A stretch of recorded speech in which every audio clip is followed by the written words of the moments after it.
Hey, it's Tom and Dan to talk about Guardian water. Mm-hmm. Nobody likes their water to taste like poop juice. Yeah. Guardian water. Mm-hmm.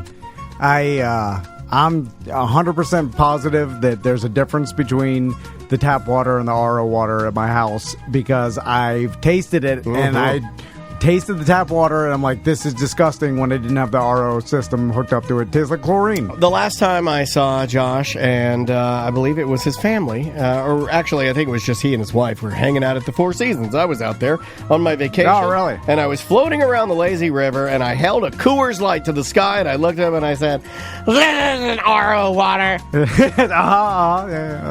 That's all. That's what I do, buddy. I try not to embarrass myself in front of our clients. And I know that we all have RO systems. Samantha Sam's got one. Yeah. Butler scammed one, I think, somehow. Best You like part your of my new RO? house. You like your RO system? No, your mic's on. Yes. Yeah, it's good, right? Yeah, I love it's it. It's delicious. And He's gun shy now. Yeah, well, I beat him up a lot. I'm mean to him.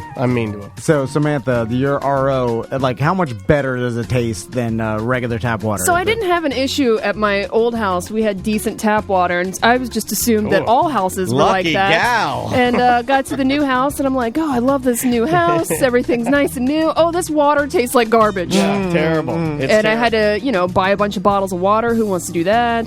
Yeah, and the filters, and then you just get the system goes right underneath your sink, and you could also get the full house conditioning system, which basically, filters and I really conditions. want to do that. Yeah, I do too. Saves all your piping. I mean, my God, I need you a have to bigger repipe tank. your house. I need a bigger RO tank because Andrea's now jealous of what you I did. got the jumbo. Yeah. Oh, you got the jumbo. Yeah, Tom's got the Jumbo XL, and he pumped it to his refrigerator, and I got to do that because the ice. I went over to his house and I saw it, and he's clowning on me. Yeah, I got RO ice now, Oh, and you mother. everything's RO. And if you get the full conditioning system, save all your appliances. How'd he grip the jumbo, and we got the little one? Well, he he didn't asked grip for the that. jumbo. I think he paid more. They didn't get the jumbo.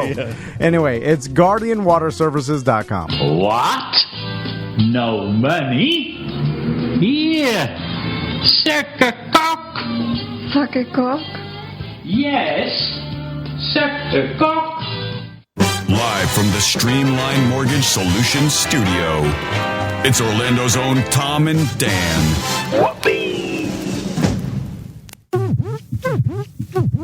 Hello, this is your Mediocre Time with Tom and Dan program. We hope that you will find our presentation precise, joke heavy, and just right. Thanks.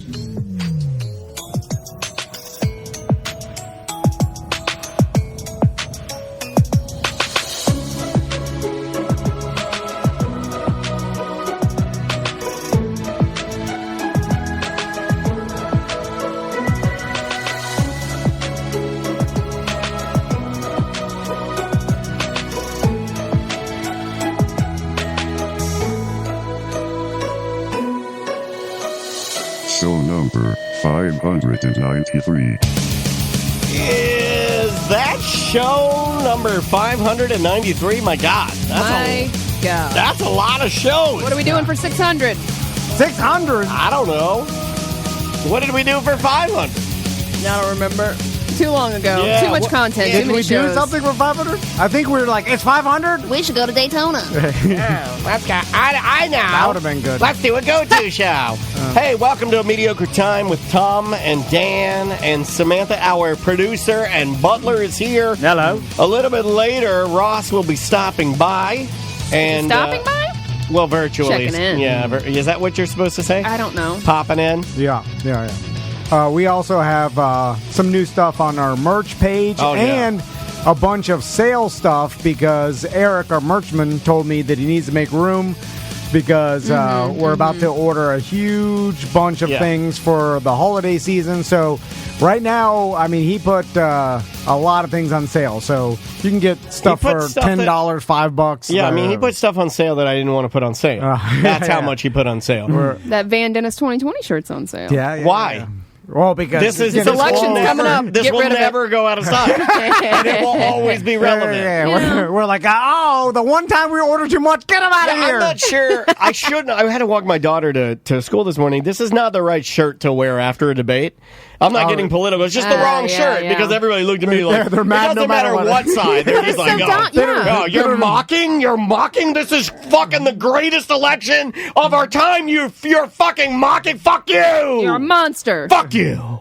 That's how I felt walking to school this morning. Could be all in my brain. It just triggers people, and they don't even know what they're looking at. They're like, I don't know what that is, but I don't like it. Names. Yeah. So if I don't know the names, up to nothing. That's what's wrong with our country. Oh, we got $5 pop sockets on the site. If you want to check that out. They're not really pop. I got one. Yeah. But the new. I mean, they're Yeah. They do everything a pop socket does. Yeah. I mean, someone the first they one stole I the had, patent of pop socket, and they're making the exact same thing. It's just here's the first one I had. thievery. Do you see the first one I had is on this back here? Yeah. It's like right here. Dude, I use mine all the time. On the camera. Yeah. I use mine all the time, but then sometimes I'm like, I don't know, it'll catch my jeans. Oh, yeah, I don't like that part. Yeah, I don't like the fact that... But if you don't have it, it's impossible. Like, when I watch NFL football, I just put it on my thing. I don't watch TV on my phone because I have a TV. Right. There's a little mount you can get it and put it in your shower for spanking. No, okay, don't ever say that. Back to you, get the Butler. hell out of here.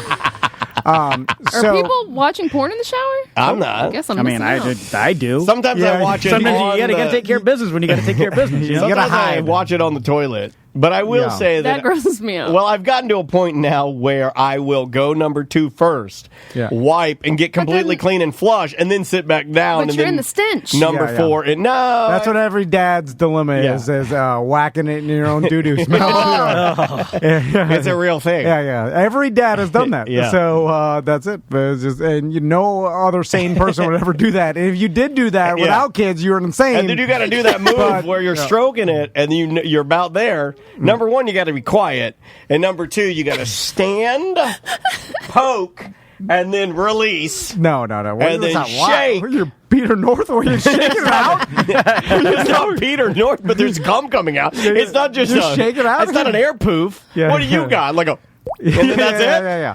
Speaking of that, I'm like the commercial.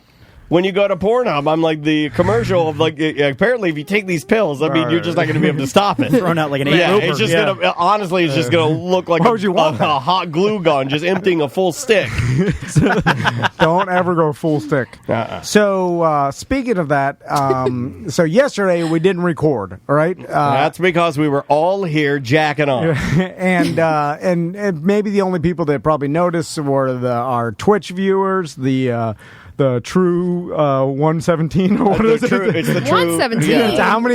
Currently, there's the 134. Okay, but there's less during the true 6. I mean, it bounces all around. True 30. Sometimes it's just 2 people. Sometimes it's 200 people. You never know. So the people probably used to watching us live on Twitch, even though we had a show yesterday, but we didn't have a live show. Well, sometimes they can get pretty aggro about it too. They're like, "What the fuck are you?" I forgot to post that we weren't going to be on Twitch. Yesterday was a weird day. Yeah, it was a weird day. So we'll tell you why it was weird. So here's why. On so Wednesday, I think it was probably maybe early Wednesday, Max had a runny nose, right? So like he woke up. Yeah. Now the family, generally all of us, will in the morning time we have a little allergies. You know, it hits us. Yeah. We're sneeze. Yo, a little allergies. Yeah. Like runny nose and stuff. And it's like, okay, this is allergies. Everybody experiences it.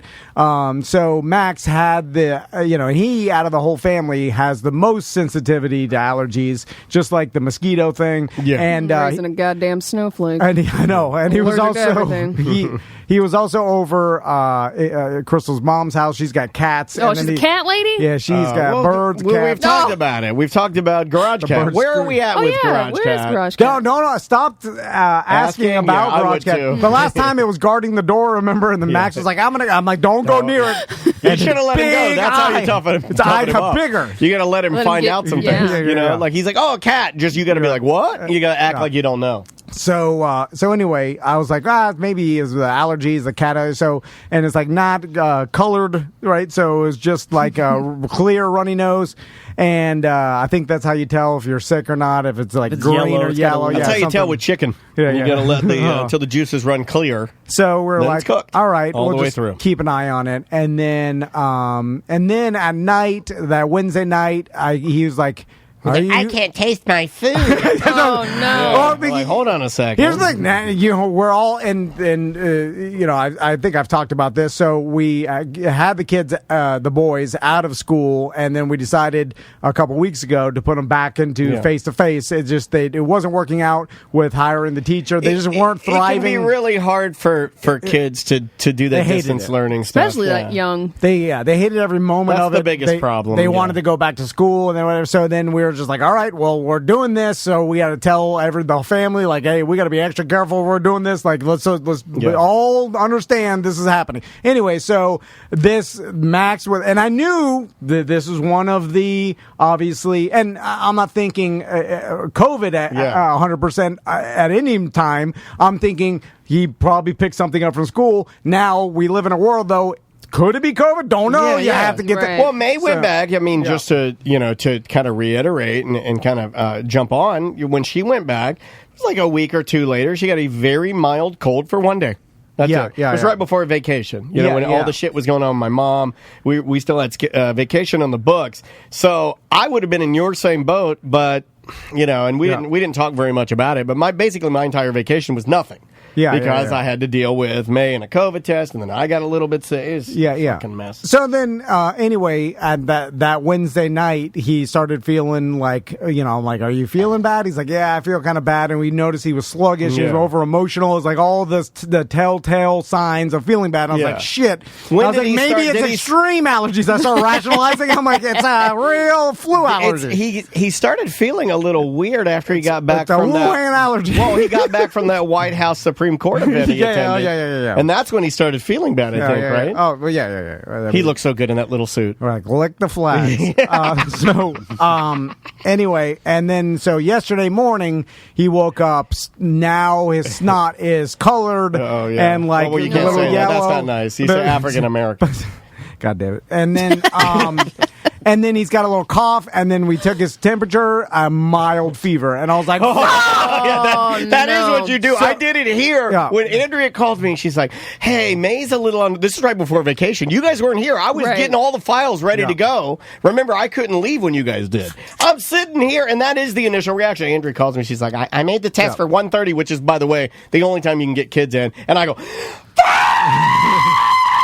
And really, I was saying fuck not because I thought it was COVID or anything, just because it's just a hassle. We live in the world now where if you get a common cold, you're like, all right, what does this mean? Like, where's my next steps? Like, but it depends on who you are. If you're Joe asshole, then you go about your day and do whatever you... No, I'm just saying, you know what I mean. You're not. I'm just saying there are people, there are millions of Joe assholes, and Joe asshole's just going to go about his day. And send their kids to school while they're sick. Just go about their day. Well, they'll send, the school will send you home if you have any sort of symptoms. They told you, they're like, do not send your kid to school with any of these symptoms. And basically listed every symptom that you could possibly have or anything. And then, so anyway, we had to bring in a note for Maisie because he's got allergies because they want to send her home like every day. And I'm like, she's me.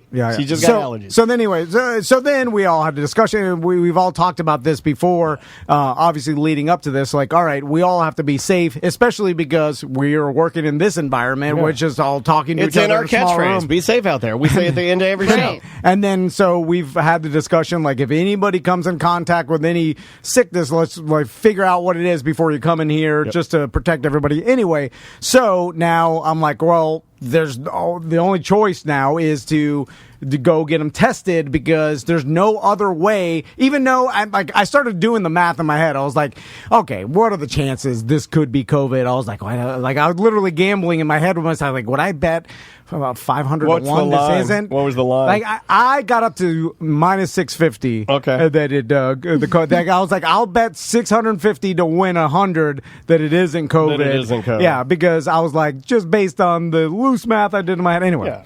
But I knew that we had, so luckily Andrea, because she's the most organized person in the world, she already knew the place to go that does the instant test or whatever. So well, she had already made you a test for your son, knowing that he would be sick. Yeah. You look at me, you're like, that guy's going to get COVID. No, I'm kidding. But she is the only one out of us that knows that. I don't know any of that stuff. I would have Googled COVID, and I'm like, Trump's got COVID? Oh, my God. Where did that happen? My God. So, hold on a second. Michael Jackson. Prince died too. Holy crap. Paisley Park. So then the only, and he, like, this is the first of my experience through this. I've thought about it. I was like, all right, what would happen if the kids did get a cold? Well, again, this one was more chaotic than even mine because, again, I had free time. You thought about it but did not plan. You had to call Andrea because you're like, we thought about it, but we didn't really make a plan if it did happen. No. But I had the loose. There's thinkers and planners. He's a thinker. He's not a planner. I had the loose sketch of the plan in my head ready. Which is call Andrea. That's part of the goddamn plan. Apologies. Call Andrea. That is the plan. It was a boot that kicked a bowling ball, and a bowling ball ran down 2 pieces of quarter round, and then it landed in a bucket, and they pulled up a rope, and then a phone called Andrea. Hello, Andrea. My plan is call the most responsible person I know. So when you did you just text the word COVID to her, and she already had it set up as a short word code to text you back the list of things to do? Well, in my plan, it's tell my wife to call Andrea. I was going to say it's a two-part process. I was going to have a problem if you're calling her on her own because I don't like my wife to talk to any men. So I run a very traditional. It's like, speak when spoken to. Well, there's like certain things she can do, certain things she can't do. So it's not quite. It's not fiction. And I played it all out too because I was like, all right, most likely this is a normal cold, but how am I? Well, am I just going to not ignore it? And you gotta be cautious. Be like, all right, it's a normal cold. Then I come in here and then find out later, like, oh, it was COVID. Oh, and I'm already here. Psych. I didn't want to take the hour out of my day to go and figure it out for sure. Yeah. Anyway, so Andrea told us where to go, and then they got the instant test now. Which a lot of people don't know you can do it in a Wendy's parking lot. It works great. Wait a minute. Very, very fast. Give you a free single with every COVID test. You get a day single with every COVID test. So rapidly delicious. So, and this is all in the morning when I'm texting you guys, and we're figuring this out as we go. By the way, one of your texts said to the entire studio, it said, do not... Wait, what is it? It said, don't not come into the studio. It was very... all of his texts were very confusing, and I'm like, he's either typing super fast or... The first thing I don't know what the hell is going on. My Adderall kicked in. The first thing he said to us was... come to, not the studio. Come to, not the studio. And then we were like, what? And then to explain that, you said, sorry, I've been drinking. That's not true. No, that's... no, that's 100% That's true. 100%. Have you looked at Did you not know? Yeah, it says Your text said, sorry, I've been drinking. You didn't know that you sent that? Oh, I meant driving. Well, it said drinking. Yeah, you know what's funny? Even the conversation we had, because you said, oh my God. No, you 100% said, sorry, I've been drinking. And he said, I do not remember that, which is what someone would say if they were drinking. I was texting when Crystal was driving. We were trying to figure out. It was a chaotic morning, and yes, it was. We're trying to figure out. All right, how to rearrange the schedule and the recording schedule? Can we do it? And then we were trying to figure out. All right, what if I do have to record from my house? We were going through a lot of mobile rig. We needed an auxiliary studio that we can Skype in to get you on board. So it's all going on. Anyway, so Crystal scheduled to go get them tested because we were like, oh, that's the only thing we do. And that morning, obviously, with the Adderall, and then I tried out my coffee machine for the first time. How's that going? It's fine. Black coffee's disgusting. You get used to it. Is that what you drink? You get used to it. Oh, that's why the bathroom's been hit a little harder than normal. I don't want It's gonna be like clockwork. I don't have any cream or anything, so it's just black. It's better for you that way. I know it is better, but it's strong and bitter. I'm telling you, I got that from Ross. Ross started doing that, and I started doing it. I mean, it's good, but for the first month or two, it's terrible. But then you're like, it's not so bad. I like black coffee, 5 sugars, 5 creams. Okay. So anyway, I'm caffeinated. My Adderall kicked in, and then Max, because he's obviously he's sick with a cold. Yeah. He's like, he's not feeling good. So Crystal were like, hey, we got to take you to the doctor, whatever. And Max starts getting upset because me and Tommy were going to stay at the house because obviously we kept Tommy home from school just to figure until we figured out if this is cool or not. Yeah, yeah. And then so Max, I don't want to be the only one with COVID. yeah, he didn't want to. I was like, Doc, cough in my mouth. I'll be with you, son. So Max didn't want to leave Tommy behind because in the past, probably 8 months, they've just been together. Yeah, because there's a bond since there, COVID yeah. happened, like they've been obviously home from school and then the whole summer and stuff, and we haven't been doing much. So it's just they've been together, right? Attached at the hip. Yeah, for so long that now they've been going back to school. They're starting to get acclimated into being apart. But since Max was sick, he's like, I don't want to go to the doctor without Tommy. I want Tommy to go. So then finally, we're like, all right, we'll all go together, right? Man, so your family's crazy.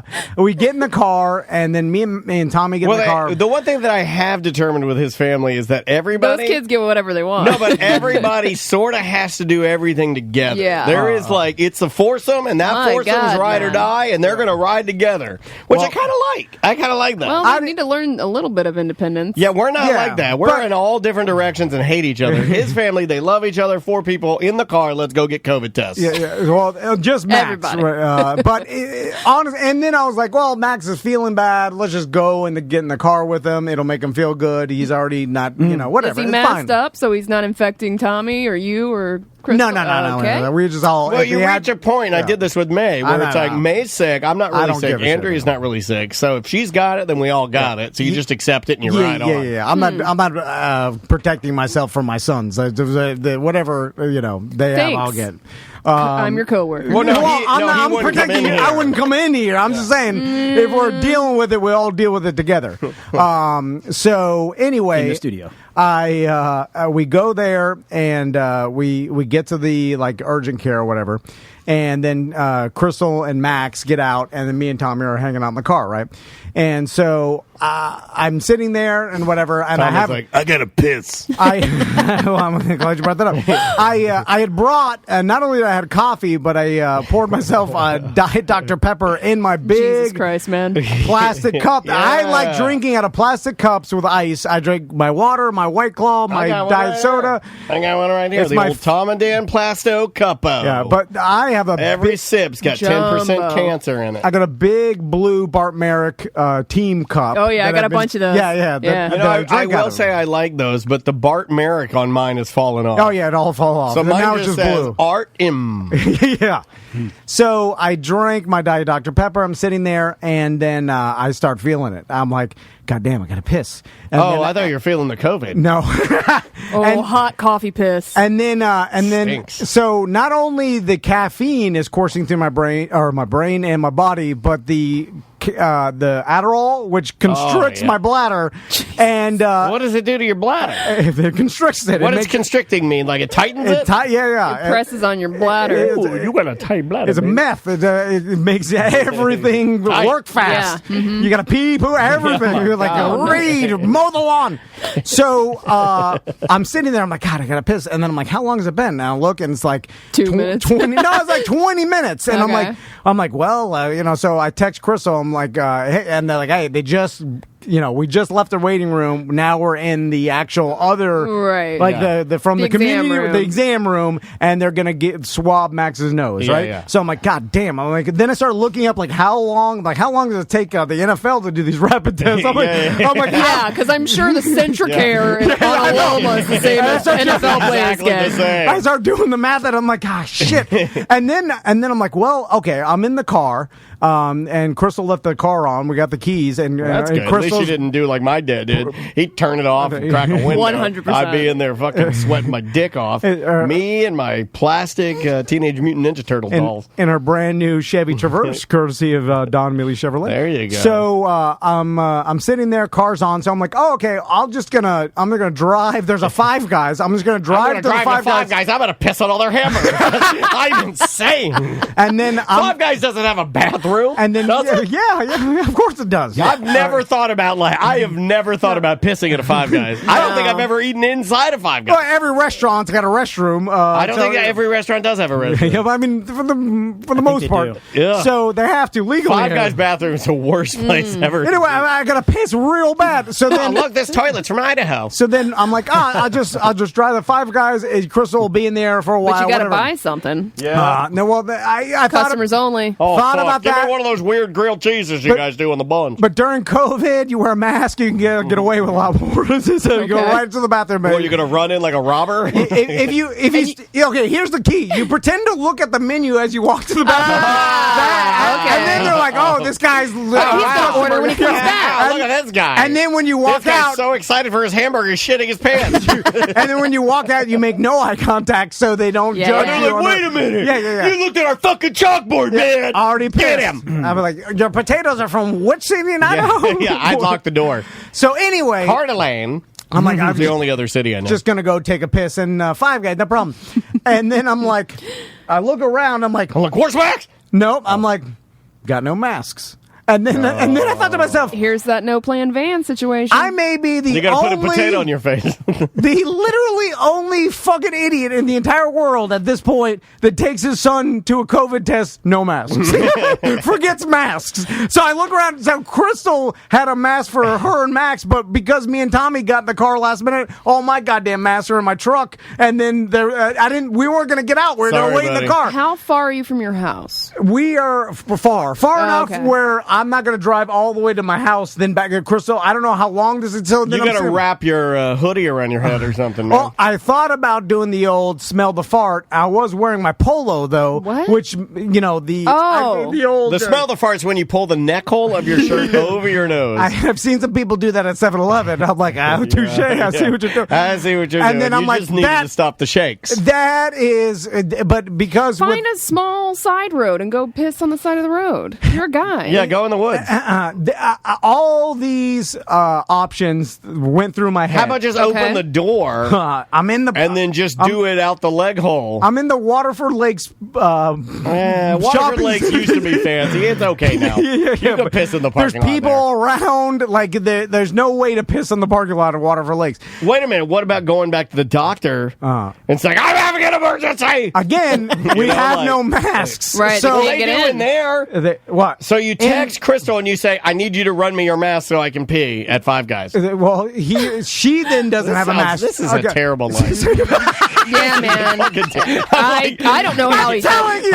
I tell you every show. Just the idea that you guys all had to get in the car together to Right, go. exactly. I mean, it's just fucking There's weird. no fucking man. wind to this. No. The whole thing's fucking weird. What's the end game here? I don't even understand what's I'll tell you the happening end right game. now. So I'm sitting there and I'm like, come on, you fucking baby. You can hold your Don't piss. talk to Tommy like that. Tommy's driving. Tommy's like, I didn't do nothing. Tommy's driving. This guy's in the back full plank because he can't move his legs anymore. He's like, oh. So I'm like, I can wait because just like Daniels told me, he yelled at me in his car one I time. hate it. You're a child. When that I can't hold my pee-pee, but me and Tony Rage have this problem, and Tony did it in the car with You me. guys, When I took him Andrew home. has it too. You guys are fucking babies. Yeah. I can hold my piss until it can't hold hurts so bad that it's coming out of my cock, right? Until I can taste I'm it. peeing. Yeah. And I'm like, well, fucking ruin that body. Like Well, that's I how don't want to pee my pants. I can explode my bladder and kill myself by holding my piss so long. Yeah. Whatever muscle or whatever that takes, something's wrong with it. Sometimes I go piss, and Andrea's like, why do you hold it that long? Because I will stand and piss for 7 fucking minutes. My sons can hold their pee for a long. Oh, I pee forever. It takes I'm like, forever. did you pee today? It's like 9:00 at night. They're like, not pee. I didn't pee today? once. I'm like, not Yeah. once. Kids lie. I don't trust I that. pee 2 times. Anyways. I pee once in the morning, brown Coca-Cola, and once at night. know. It's a 7-minute clear piss. If you guys notice how many times I pee in this place, Yeah. but it's every goddamn break. I The know. caffeine, the Adderall, Yeah, the yeah. And it's goddamn. not much. You always go in there. It's like,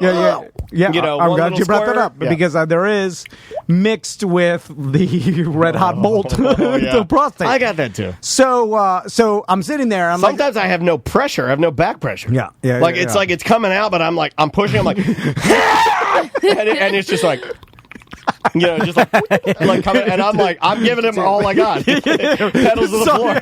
This is all you got. I got pedals to the floor. There's something wrong with a boner. I don't think that the fucking fuel injectors Something's messed up. because I got it nailed and nothing, and it's chugging. Turn it off. Turn it on. Turn it off. Turn it on. Yeah. So anyway, I'm like, don't be a baby. Daniel told you one time, why are you such a fucking baby? Well, no, he was doing this. He was doing this. Yeah. Where he's like, and then I made Daniel. Oh my god. He was having to be straight, and he's like, dude, and he's telling me, he's like, dude, I'll tell you right now, man, if I sit down in this chair, I'll fucking pitch your car. You're making jokes. You're making jokes. He's yelling at me because we don't. I was gonna get out and then pee in the middle of downtown, and I'm like, you can't do that. I go, you're a goddamn friend of mine. You're a professor. I can't let you pee. He's like, I'll pitch in the street. And then we pulled to YMCA. We don't really argue, but then I had to pretend like I was getting a membership. It was the whole thing. A lot of pretending in your life. It does, but it's only to pee. Yeah. That's the most pretending I do. I look at them. The only reason nice cycles you got. I'm gonna use your restroom. The only reason this guy has an imagination is so he can come up with ways to find a way to pee. Yeah. So I'm yelling at myself in my mind. I'm like, don't be a fucking baby. Daniel told you you're a baby. Just hold your piss like a man. And then 10 minutes go by. No, but it's just biology, dude. I say that, but like your bladder is probably completely different than mine. It's something your pain wrong. Receptors are completely different than mine. So I sit there for 10 minutes, and man, I'm at the point right now where I'm clenching. What's Tommy doing? So he's just sitting there, just staring into the Does he know? Like, Daddy's got to go pee-pee? He has the old man thing. He could stare into the sky. He's just like right, a pop-up. He's just staring off into nothing. And so he's my favorite because he can just be like, I can be like, hey, he's Tommy, daydreaming. I got you set up with one cloud up there. All you got to do is look at that for about 4 hours. I got you. So, and believe me, every scenario went through my mind, but at this point, I have to pee so bad that even the scenario of driving to the woods, any bottles, it can't happen because no bottles in a car, not even a bucket. Yeah, okay, this is work. So I'm sitting there. I'm like, oh my god! I can't take it. Lunch pail. And then I'm like, and then I look down, and then I see my trusty Bart Merrick cup. That literally is my last one because I've lost all the other plastic cups. No one knows what it's like to piss your blue car. So I pour the ice out of the. I open the door. This is sad because I know how much you care about that blue car. I can give you one. I got a spare. And then I'm like, so I climb out of my seat, and then there's like, Crystal's new Traverse is 2 captain's chairs and a back seat. Dude, right? is there a brand new car you're gonna piss in? So what the fuck Tommy's in his car seat and in one of the captain chairs, and he's like, "Daddy, what's going on?" And then I'm like, "All right, Tommy, why are you pulling your dick out, Daddy?" Oh my god! I'm like, "Daddy's gotta go pee real bad." And then he's like, "Why don't you go to the bathroom?" I'm like, "Oh, there's a long story. We have no mask." Are there cars parked next to you? Yeah, we're in there. Goddamn water. Can you imagine if you're waiting for somebody and you're parked next to Tom, and you see him crawling and pulling his dick out in the back with a car? He's like, I got my mask on. I guess I'll just sit here and watch Lewd Ops. He's just sitting there getting the latest financial reports. So, and believe me, sweet boy. I contemplated going into Five Guys with no mask, but I didn't want to go because they'll be like, "Sir," right. And then they'll think, and you'll be like, "Look in the mirror. We're fine." And then I can't leave Tommy in the car by himself, so I'm bringing him in. He's no mask, and I was like, "I'm sorry, I have an emergency." I don't worry about Five Guys anymore. After that, I got in a fight with that guy who had black teeth. So remember that guy? I yelled at him. Yeah. That's the last time you ever went back to it. Never went back. Again. I was like, well, if you're going to hire a guy that's got headless that was 7 years ago. This motherfucker had black headless horseman teeth, and he had the audacity to tell me, I'm like, you guys still open? It was like 15 minutes to close. And he's like, well, I guess we are. I don't really. I'm like, motherfucker, you got black teeth. Don't tell you can't make a hamburger? You got black fucking teeth. So, anyway, I go in the back. I'm like, Tommy, don't watch. Don't look at Daddy. Don't look at Daddy. And I'm like, I have to pee in this cup, so just look ahead, and then. All right, no problem. I'm watching Hotel Rwanda. So I know he's a smart kid. When is the last time you guys have peed in any scenario besides outdoors or or in a toilet or sitting, like in a normal scenario? Because I got nothing. Peeing on one knee into a cup is a young man's game. Wow, Why'd you go to? I don't adhere to that. Dude, if you're gonna fucking piss, you stand like a goddamn good American. Don't take a fucking I'm knee. inside the car. Don't take a knee. Wait, just scoot to the edge of the seat. Yeah, why did you flop it out? Yeah, Yo, what's pull happening? out your short hole. We got fucking Kaepernick over here pissing in the parking lot. Oh, yeah. Well, first of all, I'm not going out the bottom of my short. I'm not Randy Moss. I gotta pull the shorts way up for that. I'm way out to the side, like a girl getting fucked. Pull to the side. So, Motherfucker got him. Hold on, let me pull my pussy out. That's what I tell my wife. You gotta pee like I do. My wife says, he pulls at your leg. Oh, no. I just gotta pull my panties aside so you can see my vagina. So I get down on one knee in the back of Crystal's Reverse, and I have the blue cup, and then because Bart Merrick doesn't deserve this. I'm paranoid now. I'm freaked out that so I'm constantly looking around me to see because of people walking by the sidewalk, and they look through the windshield. Luckily, like the back, it's kind of tinted, so it's like all right. And then I go to attempt. I'm like, I gotta get some out into this cup, but sometimes it's just a little bit. I'm nervous, and I'm on one knee. You gotta let the top.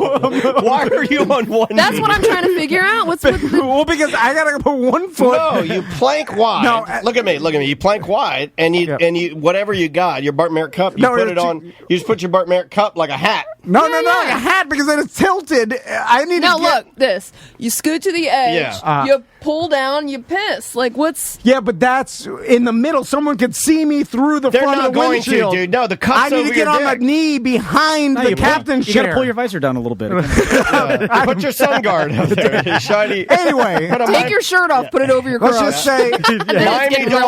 Miami Dolphins sun guard. Let's just say it was throwing the heaviest pebble into the ocean scenario. I was struggling. Now, there's another one you can do, too, but it's only for, you would have had to have a loose pair of scissors in the car. You cut a hole in the back of your shorts. You tuck your dick back down through, pull the head through. It requires Tommy using a napkin to grab it. Then with my Bart Merrick cup full of pee-pee, then how much to the brim? I always leave a quarter inch. Yeah, and then I was like, what do I do with this? I can't just pour it out onto the sidewalk. Yes, you can. Onto the asphalt. Girls have been doing that downtown Orlando for decades. That's what I end up in the news. I'm like, man, Poor says COVID, pee-pee. And then if Max is like positive, well, I don't know. That's the thing. I'm like, well, now I pee-peed. I don't know. My son's got COVID. He's still Can you get COVID from piss? I don't know anything. Obviously, 16 feet, 6 feet. So then Krista got back. Obviously, Max did negative for COVID. You just got the cup sitting in the cup holder? The cup in the cup holder. Oh, my God. Please tell me you slammed on the brakes. Right in the CD changer. I did think about. I was like, should I go to the planter and board in the planter? But Kill the plants. But then take it to Five Guys. I got you guys. So that was yesterday. My God, man. No COVID. Good to go. So, what's the end? Did you drive home with a cup of where's piss? The cup now? Crystal said, "What are you doing? You're a crazy person. You're insane. What are you fucking Howard Hughes over here? No normal person does this." I went through the whole explanation. The whole thing's weird because I think if you just put it on top of your cock and balls and just piss a little bit, it'd feel better. And then you throw it out the window. I would have been doing that. Then I had to go to the first field and then go board out. A field? Would you bury it? Then I pour Dr. Pepper in there, swoosh around. And then she's like, throw it away in the garbage. Like, I will wash this and reuse it. It's fine. Right? Your dick cup? In the dishwasher. Look, I've done a lot of gross shit. The plastic's not absorbing the pee-pee. I've done a lot of gross shit in my time, but I think twice about my White Claws coming out of my cock cup. You're reusing your shit hanger, too? I talked a big game, but I did put a little magic marker. This one's for Tommy and Matt. So that was the day before this day. I went for my eye exam because there's something obviously wrong where I can't see. There's a lot of things wrong. Your eyes are gray, yellow, gray, brown. So Crystal made the appointment for me. She told me, she's like, go this place is where Tommy. Now, was this the whole family? No. Everybody in the car. Daddy's got an eye exam. No, remember, I rushed out. It was on Wednesday. I rushed out of here to get there. So I get there. I go to the doctor, whatever. He sits me down in the chair. And then I start doing the eye exam. He's like, read this thing. And then I look up. Sir, I can't read. No, he's doing the eye chart. Well, but let me switch to the kid one. If you see a clown, say clown. If you see a gremlin, say gremlin. And now it's new. It's you read it, the reflection off of a mirror. I don't know if they've always done that, but I thought it was the old school eye chart. It depends which place you go. So they got different ones. So I looked through the big robot. Robot's butthole, yeah. Look through the robot's butthole, and they're like, read the bottom line. And then I start doing it again, where I'm looking at I'm like, okay, I see they're using the same letters through the whole thing. So you're going to try and memorize it, you idiot. It's just a What's different... What's the point of cheating this and test? then I'm like, V, R, and then I see a 0 or an O, and I'm like, it looks like a C, and then I look up top, and I'm like, oh, they use a C up top. I bet it is a C. I'm like, C, and then he's like, all right, we got that right. I can't see. Why? And then... this is doing you no service, exactly. Right? Then he's like, 1 or 2, 2 or 3, 3 or 4. And then I'm like, I know, I see no difference. And then I'm like, which one? Like, I'm thinking, like, which one do you like, Doc? Oh my God. I'm like, he's like, 1 or 2? 1? And I'm like, oh, he's leaning me towards 1. I'm like, 1. Are you? So, give me a hint. I'm trying to work off his inflection of how he says the numbers of what he wants me to pick. Then he throws you the curveball when he goes 1 or 2. And you're like, wait, hold on a second. Is it 2 or 1? You reversed it. So I go through the thing, and then he's like, all right, you're a little bit... dumb. Your eyes are fine. Eyes are completely fine. You're fucking stupid. He said, I can't see that well far away, but it's not that bad. But that's what's causing me to not see, when you get your caresses, your big caresses. Yes. So come on.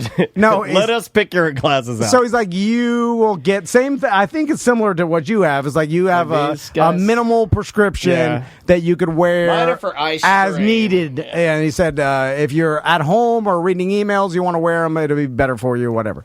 So then I'm like, okay, I need to get this because I told him, I was like, I just ordered something off of Amazon that I don't even know what the prescription. He's like, don't do that. He's like, you'll ruin your eyes. Man. Oh my God. Well, I've been doing it for 10 years. I also told him about the eye drops. I'm like, I'm addicted to eye drops. He's like, that's fine. I'm like, yes. I don't care. He's like, I'm good to go. Whatever. This COVID shit's going to kill all of us. So then he told me, he's like, I need to dilate your eyes because if you haven't had that done in a while, let's look behind him and see what's going on. Don't look behind his eyes. A lot of space back here. So he puts, my God. He puts the eye drops in, and then like the room that Neo had all the weaponry in the Matrix. When he puts the eye drops in, he's like, all right, I have to give it a good 10 minutes. It'll completely dilate, then we'll do the exam.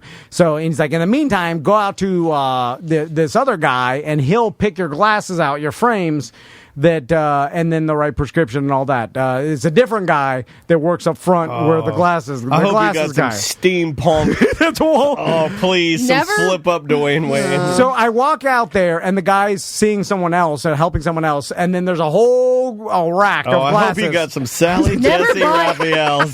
Dude, never buy the glasses at the eye doctor. No one gave me any instruction. You don't fucking ask any questions. You only do that if your insurance covers it there. I don't know anything about glasses. I know my son wears them. I don't. And you make for fun nerds. of him. Yeah, I know. Yeah. I know nothing else. I don't know what kind of glasses. I don't know the scams of the eye doctor. I know nothing. So he says, go out there and pick a pair of glasses. I'm like, yes, sir. And I go out there. How much that put you back? And then as I'm standing there and the guy's helping them, my eyes start getting blurrier and blurrier to the point. Oh my God! Please tell me you fell down. To the point where I'm like, God damn! I'm like, I can't see shit. Like I'm like, it's bad. Like I'm like, I couldn't even read. God, I got a pee-pee. Where's my cup? Help! Help! Catch in toilet. Blind man can't find his piss cup. Help! So my eyes are so blurry. This guy, he's been helping someone for like 10 minutes. My eyes are fully dilated and just, it's like I'm underwater. So I'm looking like everything's underwater. I can't see my phone. And like my phone's ringing. And literally, I'm trying my hardest. I can't see nothing. So then the guy's like, I'm sorry, sir. What are you looking for? I'm like, the doctor said I need to pick out some frames. He's like, all right, we'll help you out. And then he's like, what kind of do you like? I'm like, the kind that I would wear. I want like a... Look at me. I'm looking like, give me something. He's like, what are you into? The horn thing? The thing? You got some Buddy Hollies. I want I don't know. horn rim glasses. Like an old lady nerd from the 50s. Give me, please, help me. Give me the Drew Carey's, please. Well, he's just going to give you the most expensive thing. So then he's like, he starts picking out a bunch. He's wearing those Oakleys that go over the top of your head that one douchebag used to wear to the Predators games here in town. I do trust him because he falls under a stereotype that I trust when it comes to picking out a pair of glasses, and that's older gay man. Yeah. And I think, and I'll put this, this is under my Tom Van stereotypes, older gay men know the best about what glasses look the best. Well, yeah. Yeah, for the most part. As a stereotype. They know. Yeah. So he picks me out a bunch, and then these are major. And then he's like, you want to try this one? He hands it, and then half of them were see-through. And I'm like, is this a thing where people have, like, the frames are, like, clear? Yeah. Like almost in that You mean where there's no lenses in them? No. The frame is, like, clear. Yeah, like I have a pair of those. Okay. Because I thought he was clowning me. I was like, you're giving me the raver? Like, I don't know what this is. Are you giving me the DJ Ices? But he has You're such an old man. He has a big mirror. Who do you think I am? And then Kimbo Collins or Kyoki? I'm putting on each pair, and I'm looking at myself in the mirror. I can't see shit.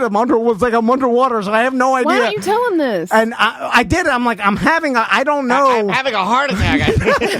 And then, so he's like, I'm just like, just you. He sold you some invisible glasses. You're like the Emperor's New Clothes. I'm like, give me the whatever. You know better than I do. I'm like, just whatever. He's like, try these on. You're like, what? You're like, they're so light. You put them on. You're like, wow, I like the way these look. And you're taking them off, putting them on, taking them off, putting them on, but there's nothing there. And he's like, you're gonna like the way you look. And you're like, you know what? God damn, you got the goods. How much are these? He's like, well, it's gonna take 2 weeks. I got a special order. I can't just take these. No, these are demos. So I'm just like, you tell me. He's like, I think these are the best fit for your face. They're Do you have them with you? No, they're not right. It takes 2 weeks. Oh, you should see, man. God, I can't you can please tell me you got transitions so I can clown you. You can transitions, please. They flip up. Yes, round. He got the Roger Stone glasses. He look like a fucking elf making toys. I need Harry 2 stones. Yeah. Please get transitions so when you go outside, you look like fucking Roy Orbison. One in vibrant aqua blue. So I'm like, just give me the one. Is that Tom or Maxine from Maxine's on Shine? So then I'm like, all right, I'll just take these. I can't see anything. And then he's like, all right. He's like, I suggest you get this special coating. Yeah, the coating. He's like, the coating. He's like, they're robbing you blind, Tom. So he starts telling me about the coating. He's like, it does this, prevents scratches. He's like, it does everything. It's like a snake oil. I'm like, I don't think that's the right term for the you're looking for. He actually said that? Yes, and absolutely everything. I think what he meant was like a miracle cure, not snake oil. Yes, yeah. And he was being honest. It literally does everything. And I'm like, I'll put me down for 1 snake oil and 2 stones. So then I pay it. I'm like, oh my God. And then I told Chris, she's like, never buy the glasses. I'm like, I don't know. No one told me. Only if your insurance covers it. Yeah. And then we got some Bobo ass insurance that they look at. They laugh. I never even get vision insurance. It's not worth it. Yeah. I don't know, but every time I hand anybody on my card, I see them laughing at me. Because it's called Jim Insurance. Yeah. They're laughing at me. And they don't know what it is. And every time they're like, I've never heard of this one. I'm like, how can you not have ever heard of it? I'll put it in there. No one else has it? You do this for a living? No one? Anyway, so... It's my Hardee's. I have to go pick It's weird. I've never heard that. Have to pick up that. I can't wait to see So these. Are you going to wear them all the time? No. What color are they? No. He doesn't know. He couldn't see. Yeah. They're either clear or a gray blue. Don't know. Gray. Oh, gray blue would be great. I just bought whatever I wanted to get. I couldn't see shit. Then I was supposed to go to True Leave because I made that order that day. You got lost in Orlando? No, I couldn't get. Okay, this is we are now at a point in society. I'm sure that I'm not the only one, but I cannot get to places without my phone anymore. I never could. And that's terrible. Directions? Yeah, and I don't even know streets. I'm a landmark guy. I'm like, I know True Leaves in Longwood, but then I started thinking, I was like, it's off of the 434, and it's like, and so I'm like, I started looking at my phone, and then they gave me the big old grandma thing. The film. You wear those? No, you bring your own sunglasses, dude. Well, they said my sunglasses, I put them on the scratchy and the little bright. So I wore the big grandmas, and I'm like, I can't see. And then I'm like, I'll remember. I started driving, and I'm like, I didn't know You're not supposed to be driving after they dilate your eyes. They said it was fine. I said, oh my god. I was like, I'm. Well, did they ask you if you could see? You're like, I can see good. I see fine. I lie to everybody. I just tell everybody what they want to know. GC204. I got this. I didn't tell them where I was going, but I need to get my weed at True Leave. Hey, thanks for my glasses, gay guy. I'm gonna go out here in the parking lot, piss in my Bart Mare cup, then I'm gonna go buy some marijuana. Yeah, you do a lot of good. You're a good human. I didn't even make. I got to 436, and then I was like, I gotta go home. I can't do this. I gave up. No, we still got it. They probably put it back on the shelf. They do. That's what they do. Yeah. So if I gotta order it again. They put it back. And they shame you. Yeah, I know. I just couldn't get there. I was like, I can't get there without my phone because I was like, I'll be driving around blind for a long time because I'll get to 434 and I'll drive and I'm like, God damn, this is not it. And then I'll be lost and I can't find the way home. And then I'm just drive off into the distance. You're just gonna list the voice prompts and hope for the best. Then I'm sitting in a Wawa parking lot trying to blink it out. And I tried to blink it out. I was like, I can get rid of this. Blink, and I couldn't get it. I like your blink it out. That's science. Yeah, that was my past 2 days. So that was it. That's it. That's pretty bad, bro. Yeah, it's fun. That's my life. That's not good. You want to take a break? Is it time? Yeah, we. Oh well, there's before we talk to Ross because I know we're going to call him up in about 15 minutes. So your wife showed you a boat fail video. Well, she's coming in. To talk about this. Yeah. She's going to come in to talk about that. Okay. I can talk about me getting into the fight with the old man. Oh, yeah, let's talk about if you'd like to. And I have a follow-up to that happened yesterday. I go over to the... I went to get a flu shot over at Publix. Yeah. And everybody else had left. It was just me and you. You're like, And we had finished recording. So normally if we finish recording, I say, okay, are we all done here? I'm going to go to Publix, handle some stuff, go get some booze or something, whatever. So I'm like, hey, I'm going to walk over there and get my flu shot. Andrea and Maisie been like hounding me to, do it. And all I got to do is walk over there. So I walk over there and I'm standing in line of you got to go to the pharmacy to do it. So the way this pharmacy is engineered, and for those of you that don't know what Publix is, it is a supermarket, and they have a pharmacy inside, but they have these little green stickers that they place every 6 feet within areas that have lines to let you know where you should stand. Social distancing stickers. So we all... Yeah, everybody, I think we're kind of getting used to them, right? We see them, So is it weird to all of you guys... How quickly we adapt? But also, everybody in the world's doing the same thing. Yeah. Like, I saw David Letterman in the interview Chappelle and his thing, and then I'm like, wow, it's just everybody is doing the same damn shit. It's bizarre. It is very bizarre, because normally you look at them and they're like, oh, they're not affected by this.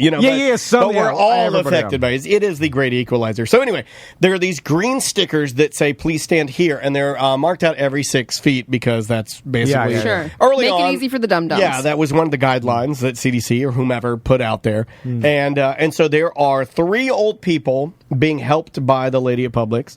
And they're kind of together. And whenever I see people like that, I assume that they are family because that's normally what you do, right? You stick in your pack, and then 6 feet away, there's another person or a pack of people that are together, and then 6 feet from... So anyway, they got the stickers. They're standing, those 3 people, sort of away from what would be their sticker, because they're being helped by this particular pharmacist lady, and they're kind of congregated, but they're not standing on their sticker. So, but, the stickers are there just as a guideline, right? They're just there to kind of basically tell you, if you didn't know, that, this is a line, this is a cue. So away from these three people, there's another guy, and he is not spaced out correctly. He's standing on the green sticker, but you can tell he's not with their group. So in my opinion, he's not socially distancing correctly, because you're, sticker or no sticker, you're supposed to give 6 feet, right? Yeah, that's the main point of the sticker. Right. And Samantha's like, just make it easy if you just want to. It's just a guide. I stand here, they stand there. It's just a guide. So then you got that guy standing on the sticker. So for me, I'm like, well, they're all congregated. So I give them a full 6 feet, and I just stand at 6 feet. That's it. Now, behind me, a little ways, because of the way the stickers are placed, there is a sticker. And so an old man comes up behind me, and he just stands on the sticker. And I just turn around. So now you're in between this group of people and the old man. Right. Yeah. So truthfully, the way that if you looked at the line now, you have 3 people together, not on a sticker. Then you have a man right next to them on a sticker. Then you have me 6 feet away from all of them. And then you have an old man standing on a sticker. Nobody is social distanced correctly except for me, if you compared me to the people in front of me, not the people behind me, because the guy behind me now is standing on the sticker, and he's right up my ass. So I'm standing there, and I'm being cool about it, because, look, it's the end of the day, man. I'm done for the day. I ain't mad about nothing. I'm just over there getting a flu shot. Now, how old is this old man? Because I made the joke when you were heated, came back here. I was like, how old is he? Because I want him to be old, decrepit old man. No, not that Mr. old. Burns old. But not that old, because I think if he had been that old, he wouldn't have had as much. This guy was a dick. Okay. And this guy was like 50, very late 50s to Early middle 60s. 60s. Okay, Old enough to know better. Yeah, absolutely. I would say 65 tops. All right. So he's standing there, and he doesn't just say something. He taps me on the shoulder, which, by the way, I don't like being Don't touch touched. me. I don't like being touched by What's the point of anybody. social distancing if you're going to touch me, dumb I fuck? think sometimes I'm with you. I'm going to fight this old man. I think old people feel like they get a pass to do whatever No, because they're old, and I give no fucking we pass. get it. You're going to die soon. Don't kill us. Yeah, well, fuck that guy. And so he's standing behind me, and he taps on my shoulder, and he goes, condescendingly, he sees in front of me there is a sticker. I'm not going to go all the way up to that one. Because that would be too close to the people in front of him. Absolutely too close to the people. I'm trying to be respectful. He goes, and he does it like this. He goes, you need to go up there. Like you're a kid. And then he goes, go on. That's why they're there. Oh, hell no. And I go, and I looked at him, and I'll do it for the camera so people know what I did. But I have my mask on and everything, and I go, I don't have to fucking do anything. And then he goes, oh yeah, you need to go to that. And I go, I don't have to fucking do anything. I was already a little mad. Well, the old man's like, I angered this M word. Yeah, he made me I thought it was mad. a child at Wait first. a minute. Did he think you were a kid because you shaved and you look like Bart Simpson? No. All right. I deserve all of that. And you had a mask on. I'm just saying, maybe he did think you were like a teenager He's or like, something. I'm going to rough up this fat kid. So then he like gestures forward. So I look at him, and I already yelled once, like really loud. Well, the lady behind, I kid you not, because this is a spicier Publix. There's 2 pharmacists. There's one making phone calls and filling. Then there's the lady helping the old people. Well, they hear me yell like that, and I'm looking at this old man, and then I see him start to get uncomfortable. The Baldwin Publix, they're like, oh goddamn, the white trash. No, they said that. The lady goes, it's happening again. Like she's back there because it's got a reputation for being a spicy Publix. So I'm just looking at this guy. So he continues to move up to me, and I just have to look at him, and I go, dude, if you don't get away from me right now, I'm going to fuck you up. I'm going to fight you right now. Oh, my God. If you had to guess, how old do you think he was? 62? Okay. 63, but I didn't understand He was 79 if he was a day. So this guy was old, decrepit. Are you going to push him through the sail bin? Kicked him out of his wheelchair. So all the Hanes ketchup's full out. Hanes? My God. It's made by the underwear company. Times are tough. My God. It's new Hanes ketchup. So the people in front leave, and then I go up, and I talk to the lady, and I'm doing my best to not ruin her day, because she she's the one that looked in horror as I'm yelling at this old man. And I go, "Hi, I'm here to get a flu shot." And she goes, "Well," and you can tell she's nervous because I'm the one yelling. Right. But I'm being overly, I'm almost being like, "Hi, I'm here for a flu shot." And she's like, "Yeah, all the appointments are taken for the day. They changed it. You got to go online now to do it." I go, "Hey, no problem. Thank you so much for the info." And she like shakily hands me like a pamphlet. Well, I turn around and as I go out, the old man, he's like looking at me and I don't know why I did this and I'm not proud of it. But I walked faster towards him just so he'd go like that and wince.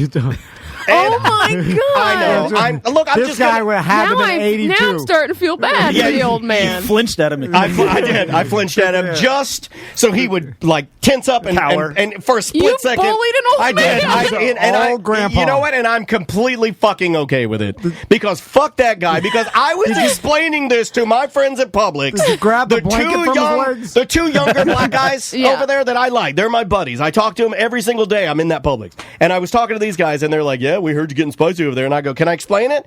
So I start explaining it to them. There's another dumb old man in line behind me as I'm explaining it to my two friends. And then the guy looks at the guy. He's like, and we're all kind of talking. It was yesterday morning. He's like, I mean, you're supposed to stay on the sticker, right? He didn't fucking know. There are people. What I determined through this whole story is that there are people that think you stand on the sticker. They solely go by the rule of the sticker. The sticker, it has nothing to do with the 6 feet. It's the sticker. You guys are fucking idiots. Yeah. I mean, they're dumb old men. I like the fact that you made an old man scared like that. I did like that. Oh, it was great. I like the fact. And he goes, "Oh, he did say something to me because I said fuck you," and he goes, "You an asshole." Everybody at our friendly Publix here now thinks you're nuts. I don't give a fuck. I don't give a fuck.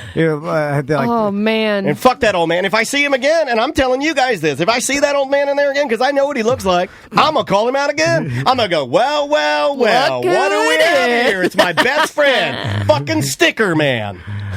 Meanwhile, he has an I'm sorry cookie cake getting ready to get he has no cookie cake. You came back here heated. So fucking mad. And it makes I don't know why I'm mad right now. I'm sweating my dick off. It shouldn't be the case, but it makes me just gleeful when Daniel gets mad, especially at old men. I'd like to call out Brock for the best comment in the chat room. He said, "Damn, Bart Simpson gone cray." That is very funny. I also saw where bullying is a pleasure. Yeah, I see a lot of good comments. Yeah, look, it just made me so mad. And yes, I do have a temper, but like I think I need to hit a man. I think I need to beat somebody up. Yeah. Because normally, look, I'm little. I've been beat up before. I'm not a fighter. You know, I'm not a tough guy. I've never carried myself like that. I don't walk around looking. But I think I need to hit an old man in the face. I'm sorry, somebody said, "Tell him to eat your shorts." He's like, "What does don't have a cow mean?" I deserve all of that because he did say that. Because I'm remembering this now because I seen that at a distance. I wouldn't have wanted to be next to you when that happened, but I would have loved to see it. Sam, it would have been ridiculously embarrassing if you had video of that, of me running around. I'm going to ask Jordan if I can get the video. It's probably there. It looked like Super Mario running around. And you'll see me. I do the stare. I did this one, too. I didn't tell you guys about this one. After the initial thing, when I go, "I don't need to fucking do anything," like that, and I yell. And I did this. I did the move where I just stood and I'm just looking into his eyes. You can intimidate a lot of people by just looking into their eyes. Yeah. And if you don't break, you can get them. Like you can scare the fuck out of people. And then I'm just staring into his eyes. I'm like, I'm gonna fucking torture your mind right now, old man. And I hope that I kill you with my laser beam eyeballs. Who's that mad? That I honestly rarely ever. No, get mind your business, old man. Like I have never in 44 years of being alive, I've never been standing in a line and felt that it was my need to police somebody in front of me. Right. No. I've never done that.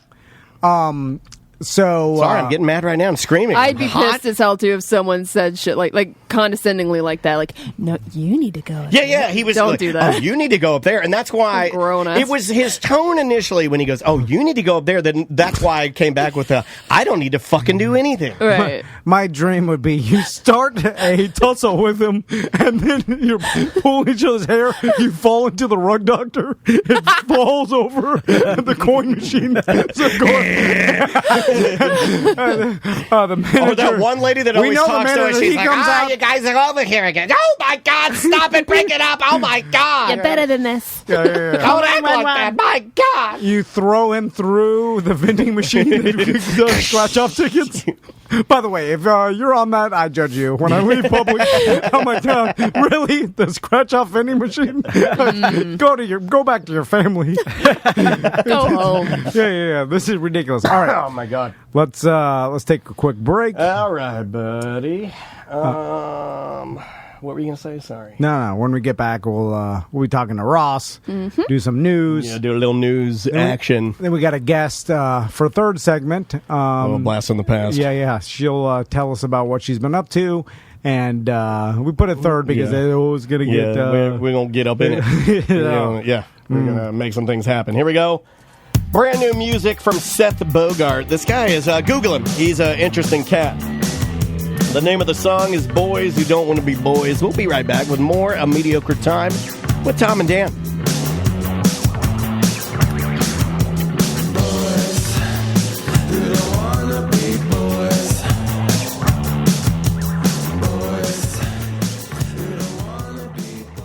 If you don't have a Wi-Fi garage door that you can control through your phone... I'm sorry. What? I'm sorry. Butler, shut the fuck up!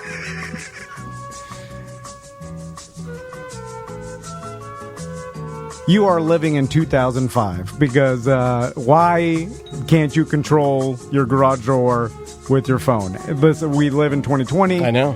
It's a pandemic. The world's ending. Get the awesome You're garage going to need a good garage door to keep the zombies out. Yeah. I mean, you definitely need it. Yeah. Also, if it's loud, if you open your garage door...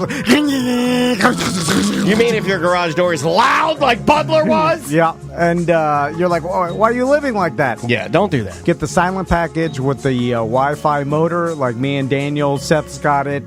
Tony Rage, our buddy's got it. A bunch of Andrea's dad has it. Yeah, and maybe you need a completely new garage door. You could save 5%. Just give them a call, 407-710-BDMS. Yeah, that's a number just for you guys, 407-710-BDMS. Yeah. And it goes directly to somebody who's willing to help you. Just make sure you tell them Tom and Dan sent you. Yeah, actually, if you use that number, they know it came from Tom and Dan, so you don't even have to do the awkward thing that I hate. Is like, Tom and Dan sent me. They're like, who? They're like, I'm sorry. Yeah. But don't worry about it. You just use the number. How many times have I done that? Don't worry about it. I go in, I'm like, well, Tom said it, like, and I'm trying to get the hookup. And you're like, oh, just tell them Tom sent it. And I go in there, I'm like, hey, so Tom, and they're like, well, what's? And I'm like, don't worry about it. Oh, yeah. You know how many times I've done that to people? I mean, throughout my career, it's got to be tens of thousands.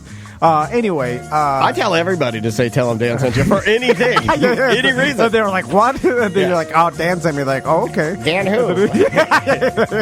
I don't know Dan's last name. They'll mainly be polite and just be like, oh, cool, thanks for saying, but they don't know what you're talking about. Let me write Dan down here. For our, oh, wow, Dan. Dan's been mentioned 10 times. Like, you wrote it on a napkin on your lunch. I know you're going to throw that away. I still do that move, too, when people are like, okay, and do you want your confirmation number for your precision garage door? And I'm like, yes, I do, because I'm an adult. Please give me my confirmation number, precision garage door. They're like, all right, it starts with the letter G. Got it. Dash 155603 letter S. And then I do this because I'm smart. I'm like, can you repeat the tail end one more time? And they do, and I'm not writing anything down. And then they do it, and I'm like, but I had them repeat it because it's more important for them to think that I'm a good person than it is for me to actually have my real confirmation number. Also, confirmation number. Is everything digital now? Is just my name? Oh, it's all there. Okay, let me ask the studio something. You, Sam, and Butler, has anybody here ever used a confirmation number? No one's ever used a confirmation number. No, it's impossible. No one's actually asked me to confirm anything ever in my life. Yeah. Precision Door of Central Florida. Go and check out Precision Door. Hold on, we're leaving this in. Hold on, it's a Precision Door. I want people to hear. God damn it! Because there's multiple Precision Doors. Yeah. We're asking you to use the Precision Door of Central Florida. And I'm pretty sure if you just search precision, bro. You just search Precision Door Central Florida. I'm gonna do it right now. Yeah, we're doing it. We're doing it live. We're doing it live. a little hard to spell. Do you have her confirmation number for the website? Oh, yeah, that's Precision Door. See how easy this is, guys? Look how easy this is. At the touch of the flip of a button, you can go right to, 407. Just call the number. 710-BDMS. You don't need the web. They got it. Did you give up? They got everything you need. Did you give up? It's Precision Door for Central Florida. Yeah, but if it was, you would have said, here I am, but you didn't do it. Where's your confirmation? PrecisionDoor.net, and then you search for Central Florida. Call the number.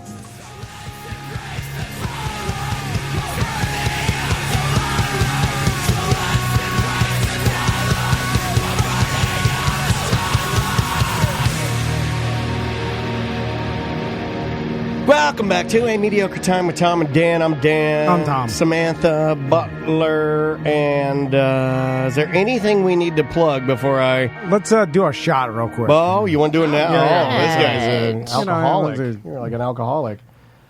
All right. Hold on, Butler. I will give you your... His hands are shaking. All right, there you go. There you go.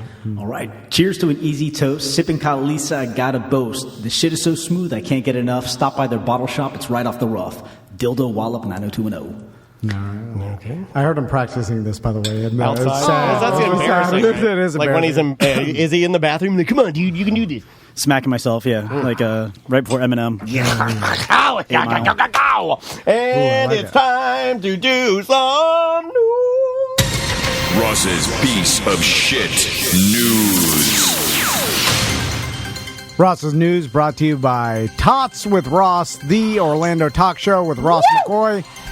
You can find it at all podcast platforms or just search for it. Yeah, subscribe. You got to subscribe to it. That's the easiest way that you can get up-to-date podcasts from it.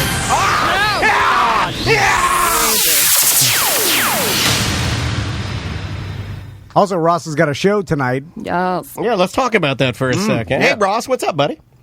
Hey, guys. I say there's something to be said for practicing the bathroom a little bit before you go on.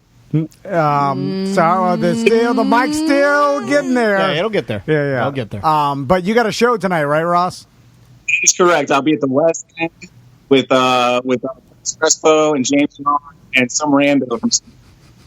All right. Should have never talked about it. I got Jan and the Rando. No. So you'll be at West End with Jan and the Rando. It's Marcus Crespo and James Jan. Yeah. Oh. That's a solid. I mean, you got Ross, James, Marcus Crespo. Oh, yeah. That is. He knows all the movies. And I think the.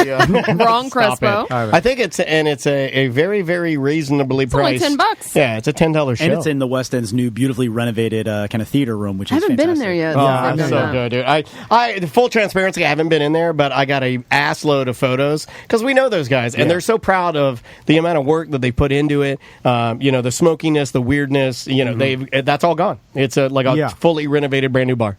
So, Ross, you can still get tickets. You go to Drink at West End. That is correct, Tom. Perfect.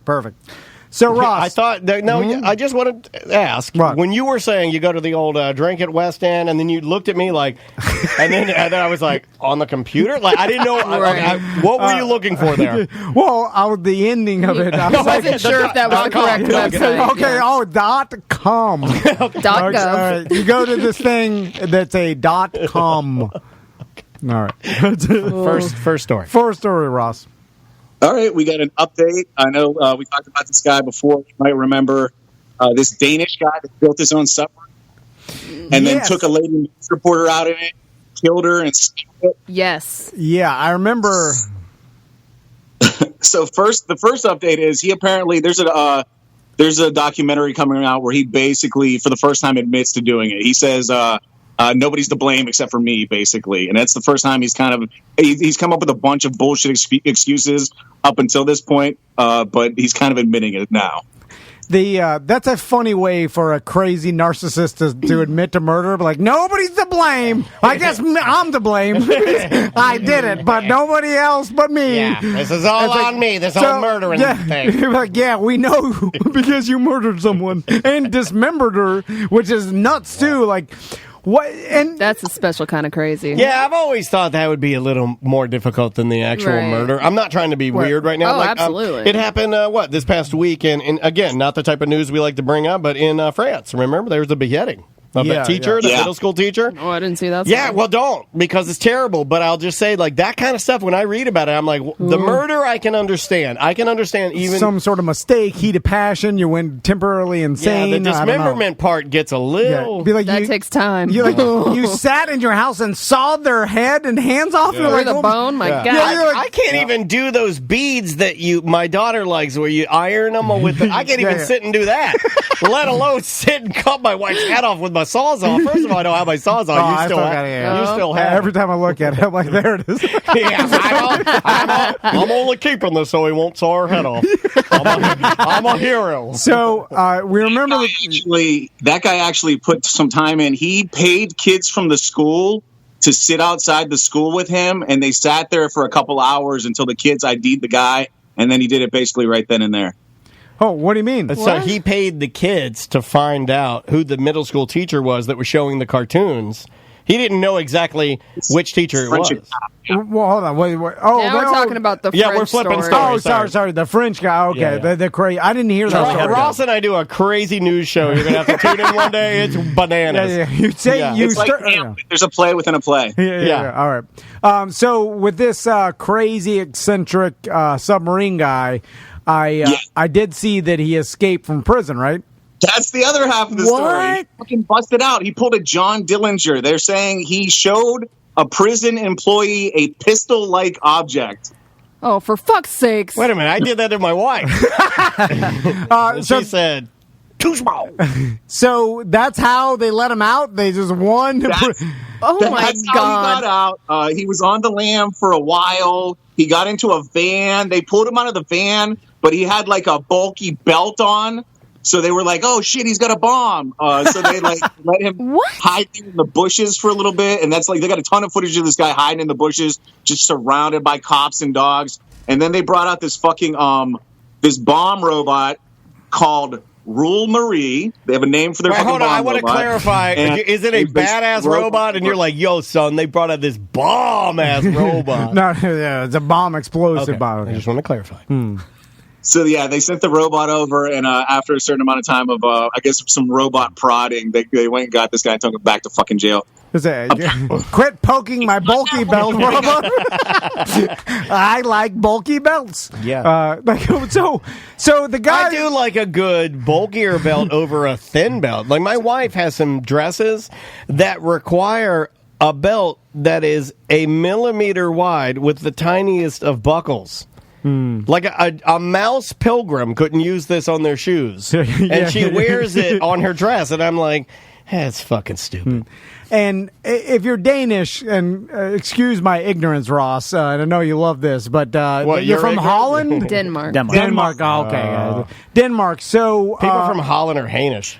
If you're in a Denmark prison, all you have to do to escape is put your finger under your shirt and then be like, I got a gun, let me out. To be fair, this guy is like, he's very smart. He's an inventor. That's his whole thing. I've invented the finger gun. To be fair, he could have actually invented something that looked very similar to a gun and a bomb belt. Or Denmark is just like way too chill, bro. Aren't they? Carved it. They are pretty chill, right? Yeah. Well, they're technically the happiest nation in the world. Yeah, I think. How happy are you now? Yeah, I think their prison system's probably what we would call a white collar prison system. You know what I'm saying? As far as because did the guards not have guns? Shoot the guy. Yeah, exactly. It's like, how do you? Okay, the one guard lets you go. Guns, but they have really nice belts, Sam. Gotcha. So this guy, he tried to escape, and they got him. He did escape. Oh yeah, I guess it's only a true escape. It's like if you drowned. If you can't say I drowned if you didn't die. You got out and he roamed around for a couple hours. Yeah, he was attempting an escape. An escape would mean he's still on the lam, right? I say an escape is 2 or more months. He got off property. No. You got to be 2 or more months, and then that's an official escape. I would say escape is one of my top 5 Gwen Stefani pop hits. So this guy, they put him back in prison, and he's doing lock this guy down. Yeah, he's doing life, right? Yeah. No, actually, I don't know. I read a bunch about this fucking this thing. this week. I don't know if this article has it, but he's in jail for like 17 years or something like that. It's ridiculous. That's not that bad. Give me my saws off. I mean, I think I can do that. I think I can do that standing on my head. I'm sorry. This article does say he was jailed for life. Yeah, I was going to say that can't be. Well, I know that they, damn it. You hear all the reports like it becomes political. Where like, see, this guy went to jail for murder, and they're going to let him out in 15 years. But you're like, well, his sentence says that, but because of their court system works a certain way, that it's 15 years, then they it's a little different than that. It's like you're basing it on your knowledge of the American judicial system. Don't say it. Keep on going. It's fine. Just let it go. Yeah, it's fine. And so I have no idea about how Denmark's laws and their system works. I mean, just based on any of the other stories that not only I've heard on CNN or any other news or BBC or Ross's news, they seem a little not quite like us. We lock them up a little harder. Yeah, and check this out. Yeah, check this out. From this article, Madsen, I'm sure he'll get more time now because of the escape, but this article says Madsen was serving a life sentence for murder, which normally would mean up to 17 years in jail, according to Danish public TV. All right. Yeah, okay. because 17 years in a Danish prison. Never mind. I can't talk. It's a lifetime. It's but I have to believe that their system doesn't allow him just to leave after 17 years if they deem him still a threat to society, which up to 17 years means you hit that fucking 17 mark and you're up there, you're out, right? Or maybe you're up for parole, or are you just out? They just let because they just let you out. That's the end of it? Dude, the title of this article is Danish submarine killer caught in prison escape, so it was an escape.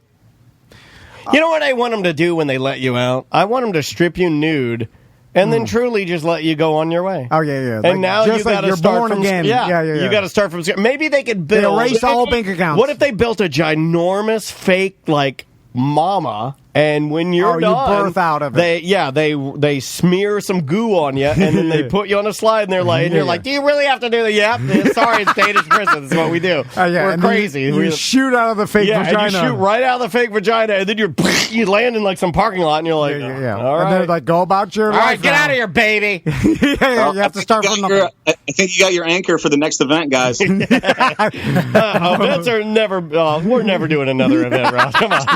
Are you kidding me? The shark riding days are over. Oh, yeah. Those are good old days. Have you seen our listeners? My God. The highest concentration of COVID. I know patient one. He lives next door to me. They all got it. He's been a BDM since day one.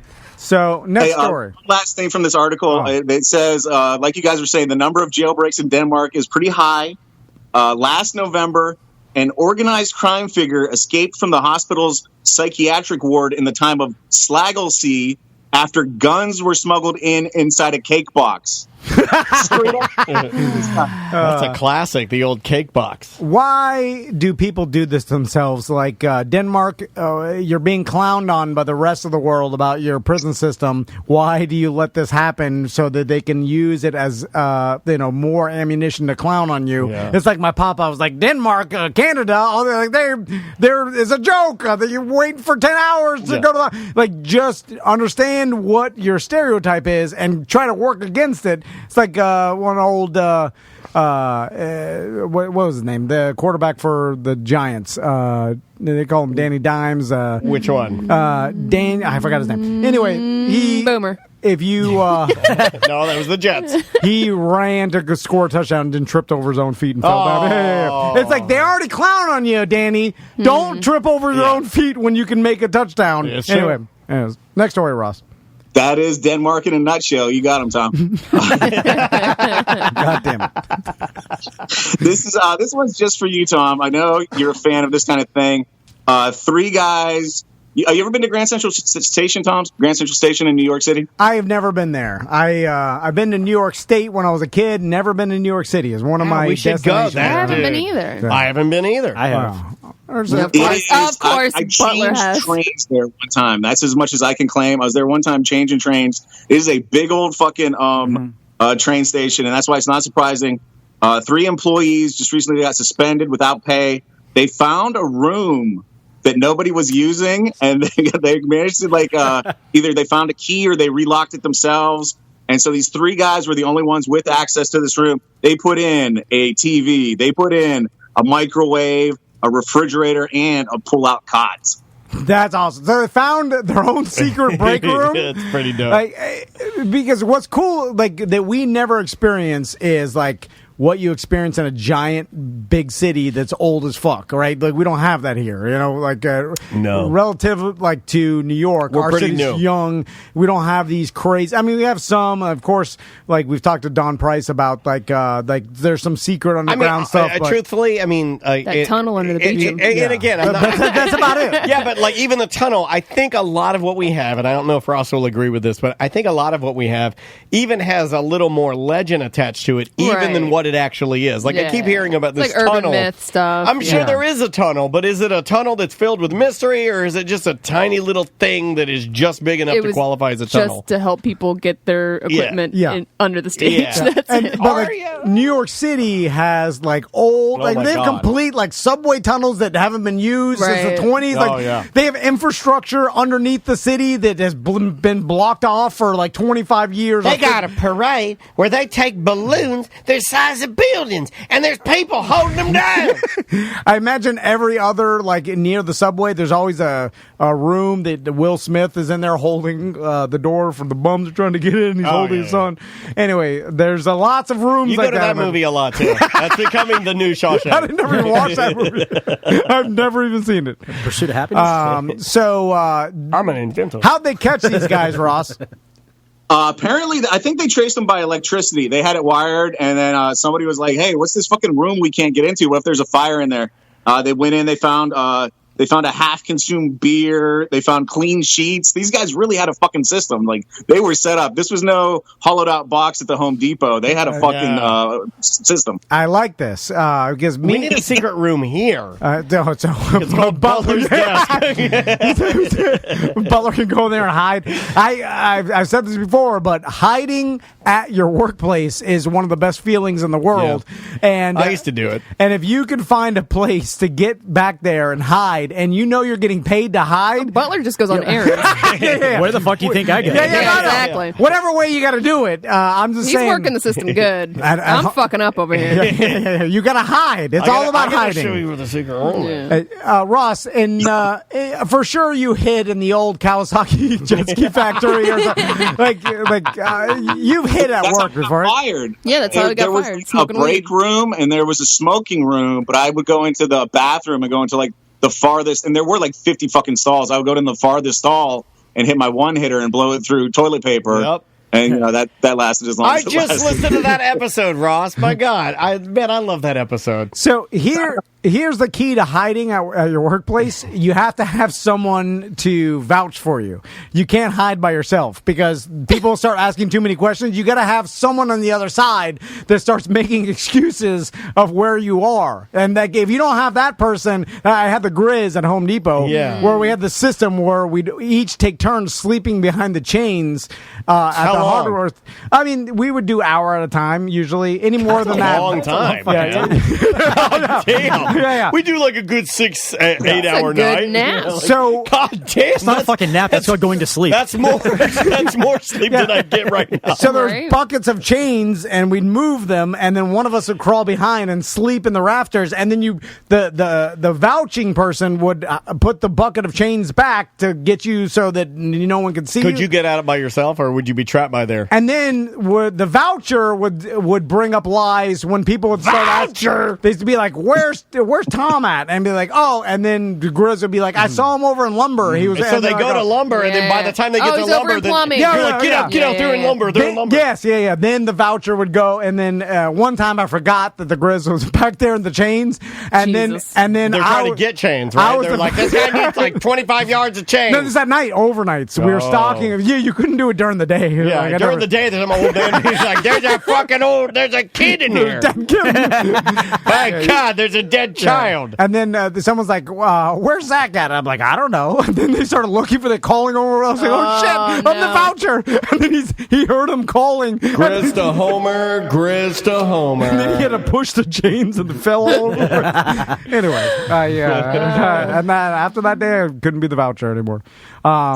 So So they caught these people. They had a better system because now you can go drink a beer, watch TV. That's way better than. I mean, it was miserable. Sometimes I just lay in like I'd rather be working. Why did you do it? Because it felt like I was getting Mr. Depot. Yeah, you're getting the Depot. Yeah. Because I was like, I hate this place. I hate everything about it. I hate my manager. And my then boss. Mr. Depot, meanwhile, in Atlanta, is going to bed one night, and he's like, "Let me look over my dailies. Hold on, something fishy's happening here in Orlando." It would be miserable. Like I'm laying, it's dusty as roaches back there. I'm laying down. I'm like, God, man, I'm miserable back here. And but it was just about sleeping while you get paid. All right, fair enough. Next story, Ross. People are always accusing me of only coming to you guys with the negative rat stories. So I saw a positive rat story in the news, and I thought I would bring it to you guys. All right. For the first time ever, a rat has won the British charity's top civilian award for an animal. Magawa, a giant African pouched rat, won the PDSA's gold medal for life-saving bravery and devotion. This motherfucker found 39 landmines and 28 items of unexploded ordnance in the past 7 years. Yeah, he's a real hero. It's a Belgian organization that trains rats to find these landmines, and this little motherfucker Magawa is the best at it. They say he's cleared an area equivalent to about 20 soccer fields. And this is proof that Ross does not listen to this show. And that he likes the marijuana. Because I do this, I'm like, what am I in this room for? Where are my eye drops? I'm like, I don't know my family's names anymore. Oh, my God. I'm virtually certain we could roll with the same voicemail every week. That was a Seth Douche Bro news story last week. Oh, was it? Oh, I thought that Tom doesn't listen either. Oh, wow. You didn't realize that? We looked at each other and I thought we knew what was going on. I thought Ross was These two dum-dums didn't know. Oh, my God. I was like, how did he not realize? I thought we were on the same page. No. You and I were. Well, we're on the same page of like, I heard this story before, but I didn't remember who said it. Oh, my God. You and I were on the same page. Butler was looking at me like, oh, I like our new host. I was looking like at that's what he looked at me at. Like Butler looks at me every day. He's like, "Oh, you're the new guy, huh? I like you." And I'm like, "I'm dead. I fucking hired you." I knew something was going awry, but I didn't know what. Sorry, we Ross. talked to a guy this week on Weird Job Wednesday that actually imported one of these rats. Remember, Ross, you want one of these? Jesus. We got a line on him. Yeah, we do got a line on him. We got a guy who's importing these rats. Nah, I'm good. Yeah, he's had enough rats in his life. Forgot about that. Yeah.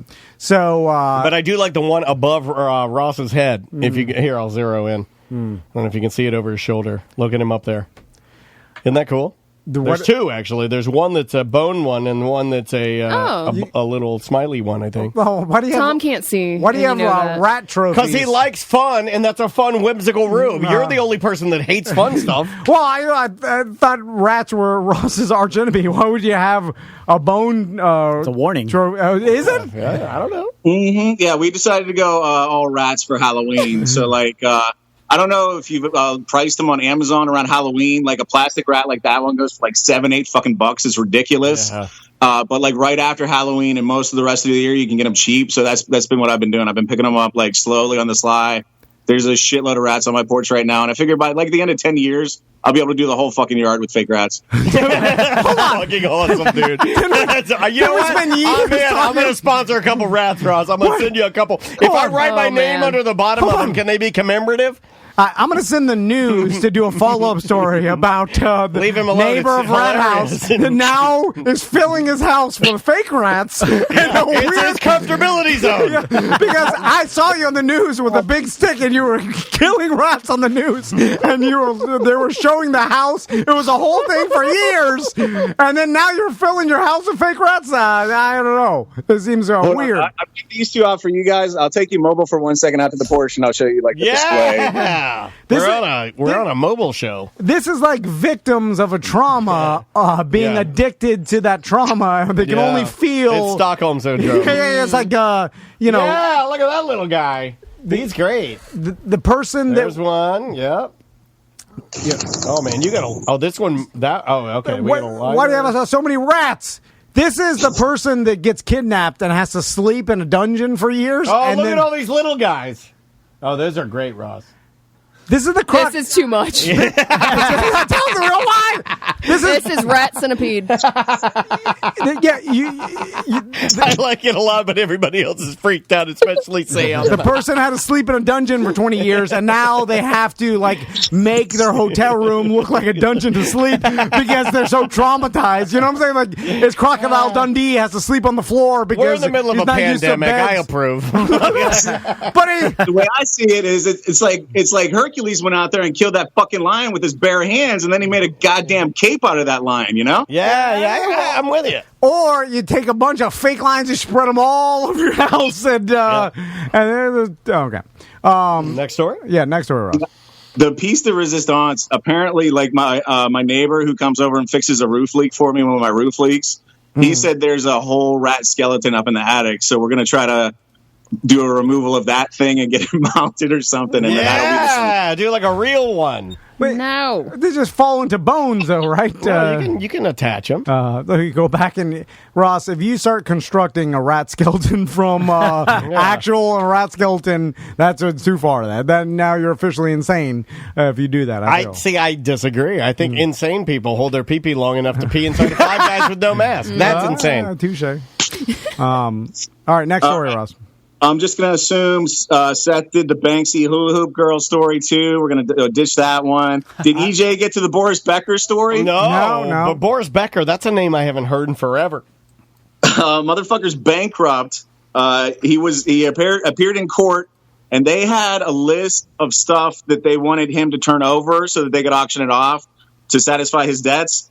And incredibly sadly, this indictment named 3 or 4 of his trophies, too. They wanted his fucking trophies, dude. They wanted specifically his 1985 All-England Club trophy. Apparently, they give you a set of silverware in that tournament, too. They wanted that. And they wanted his Australian Open trophies from 91 and 96. They did not bring up his Wimbledon trophies.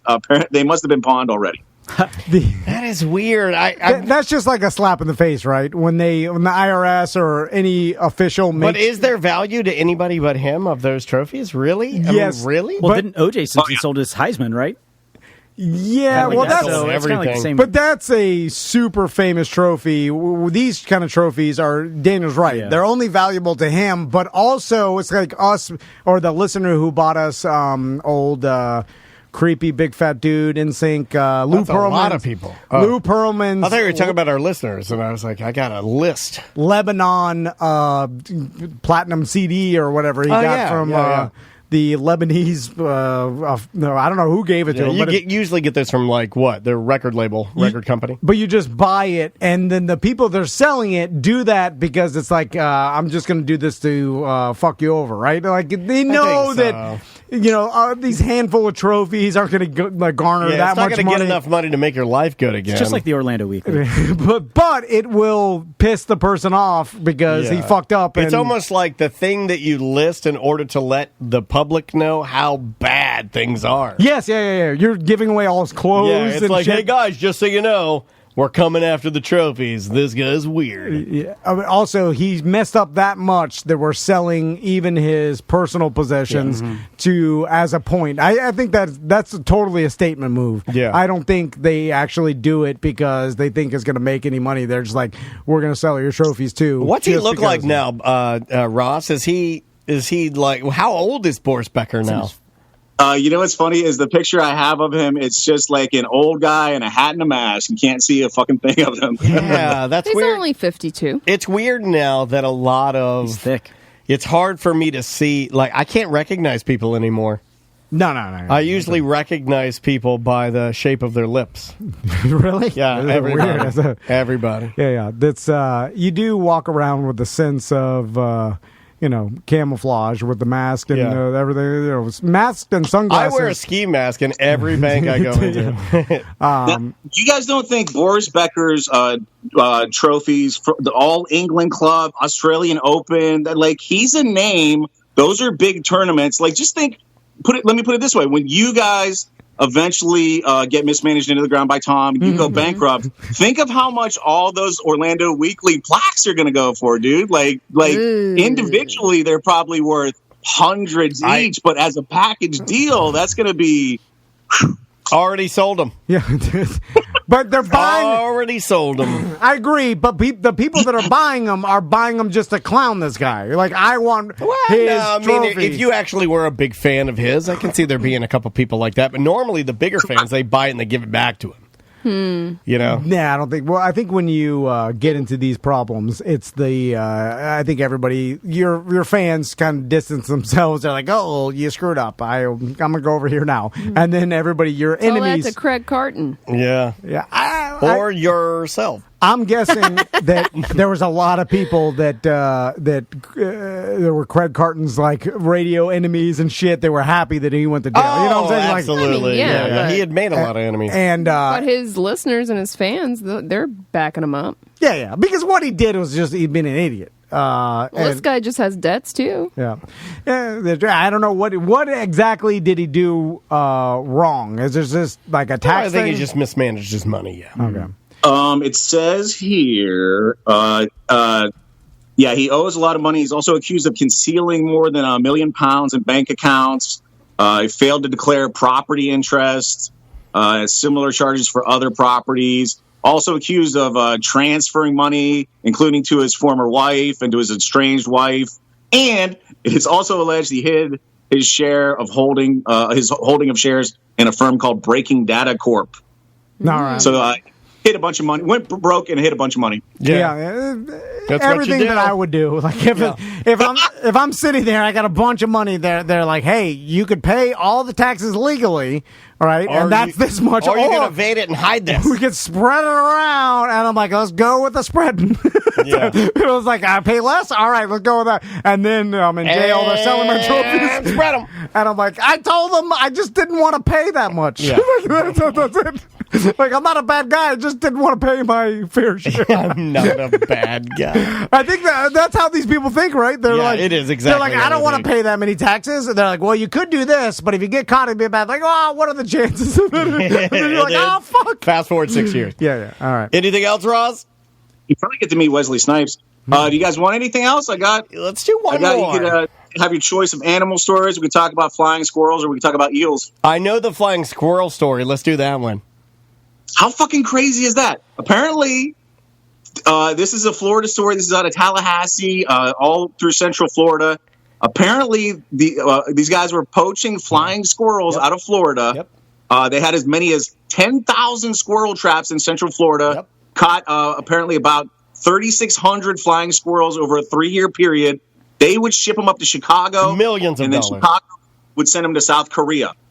What? Oh, dude, it's the biggest. I did not know flying squirrels existed in the wild here. Supposedly, Ross, am I right? It's the biggest flying squirrel thing, or ring. I hate even saying that. It sounds ridiculous. It's a huge operation. 7 people face a total of 25 felonies, including racketeering, money laundering, and scheming to defraud. 6 have been arrested. 1 still out there on the lam. They also were illegally shipping turtles and alligators.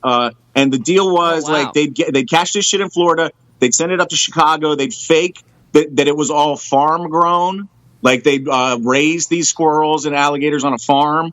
And then they were really just catching them in the wild in traps illegally. And then they'd ship them to South Korea. Yep. So, did everybody here know that there were flying squirrels in the wild here in Florida? Yeah, absolutely. I've never heard of that ever. Well, I learned it at they're all over Florida, but they're nocturnal, so we never see the little fuckers. Yeah, remember last week when I read my letter from camp? Yeah, they had flying squirrels at Camp Wekiva. They just were in the wild. Yeah, and they're but what Ross is saying, they're not nocturnal. Yeah, so you're not gonna see them fly, and they don't really glide. They don't really fly. It's, yeah. This is gliding from one branch to the other. But I wasn't aware that Florida, Central Florida, anywhere in Florida had flying squirrels wild roaming around. I don't think I've ever seen one, but I'd always heard it. I want to mock you for your ignorance, Tom, but I learned it from this story too, and I feel like if I ever saw one, I would just think, oh, a bat. Because I see bats all the fucking time. Yeah. A bat's crazy. I would see every other damn animal, even possums that are nocturnal and other nocturnal shit. They eventually, I've lived here all my life. You would think I would see But I know they're tiny, Very but upset about it. I saw a scorpion one time in Florida and they're camping. Like I've you never would think seen that. You would think that you would didn't see a scorpion or one dead one in the woods or something. Like I had no What's idea. the strangest animal you've ever seen in the wild without being in a zoo or some sort of habitat? Otter.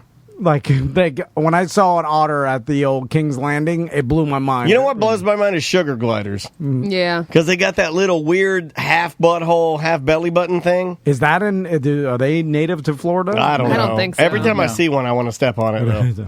And it's not even the fact, Tom, that they're here, because like I'm aware that like Florida is the only place in North America where there's like crocodiles. There's a little pocket of crocodiles, you know, like we got boa constrictors and shit. We got like tons of crazy animals, but apparently these little fuckers are everywhere. 10,000 traps. They were shipping out 1,200 of them a year. Like it was, you know, like processed beef or something. It's crazy. See, that's weird to me because you think we'd encounter one at one time in our lives. Nope. And whatever. Well, there's one right.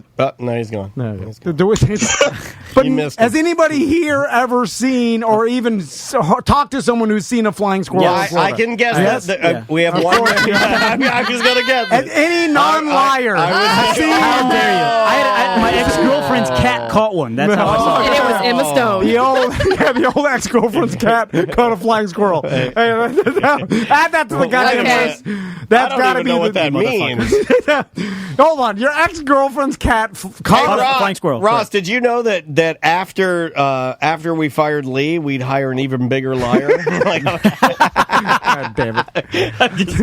I've never even seen someone talk about a flying squirrel in the wild on Facebook or anything. I've never seen one. It's No. like how? Look, I want to clown and say yes, I've seen. No, I've never seen. These people caught. But I did know. 10,000? I was told as a young boy that we have them here, but I've never seen one. Yeah. I've never heard anybody talk about them. I've never we have BDM Outdoorsman group. They're on the outdoors, like in tree stands all night hunting and shit. Not one of them. And be The chat room is saying that there was Uncle Dijon's Flying Squirrel Emporium. That's the name of the show. So hold on, Uncle Dijon's Flying Squirrel Emporium. Hold on. Sounds like a lovely place. I never do this, but chat. Anybody Stay for the cafe. They have a lovely tea biscuits. There's how many people in the chat room right now? Like There are 170, 165. 107. Anybody in the chat room? In the chat room ever had a gig? Maybe.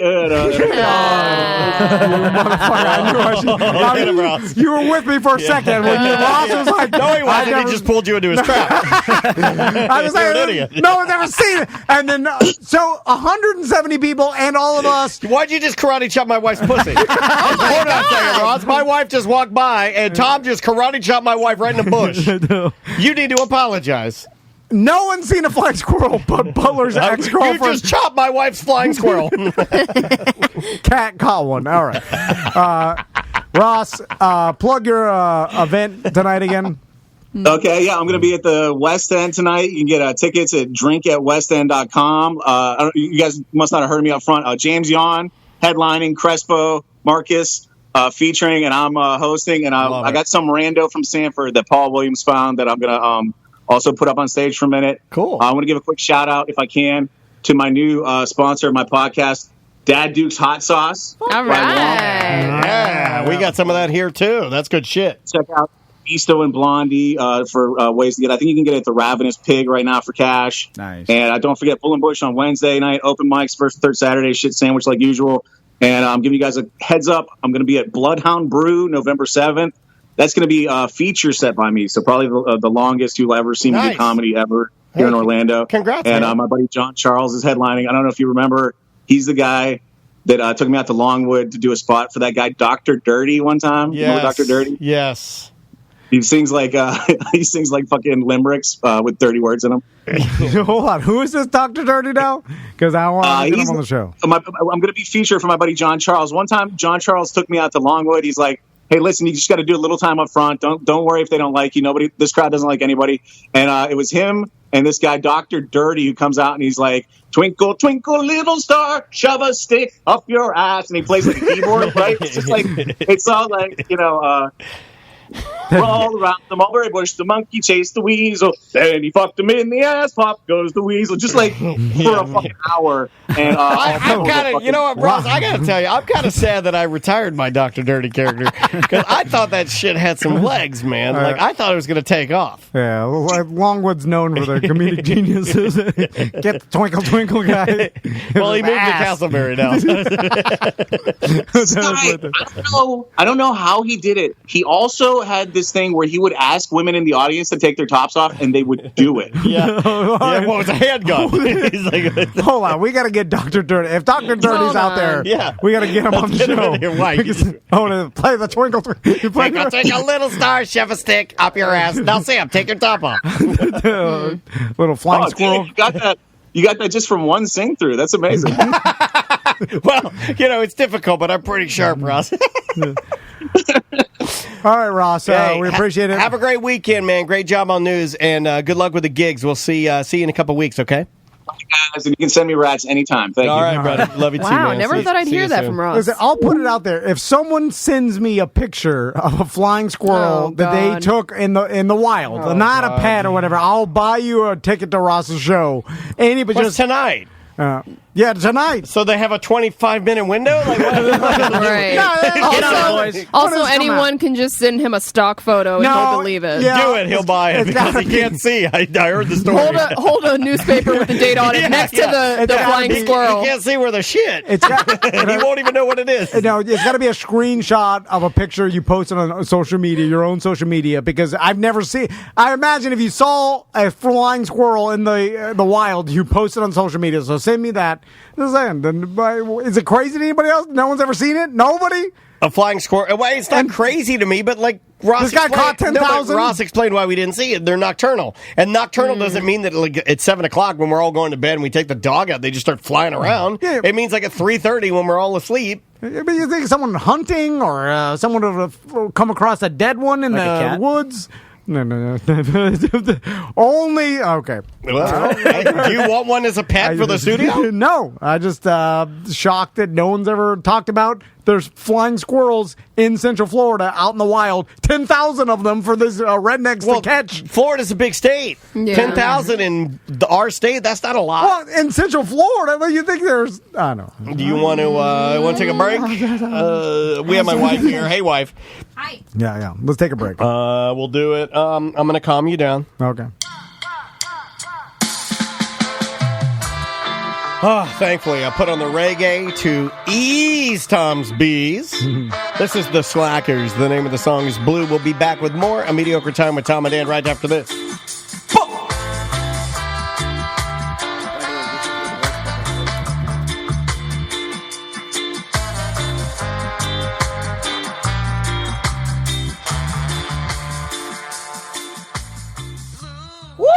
Smells like somebody had a Brazilian blowout in there.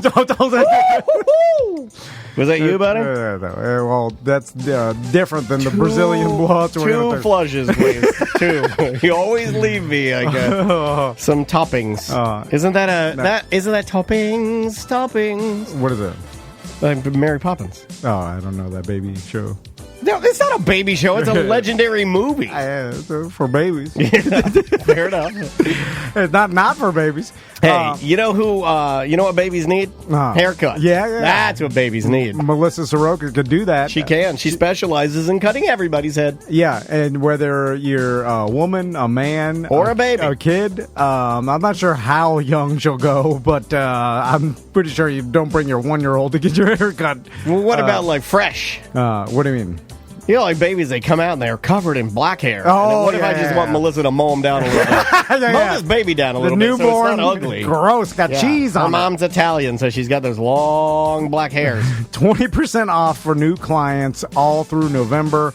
And then they got haircuts for the whole family, like we talked about. Brazilian blowouts, which me and Daniel find hilarious. Get some color, man. Get some, change the color of your hair. Yeah. Keratin treatments. Yeah. You can get extensions, which I'd like for you to get extensions, but you won't do it. Yeah. I want long in the back. Yeah. Ariana Grande.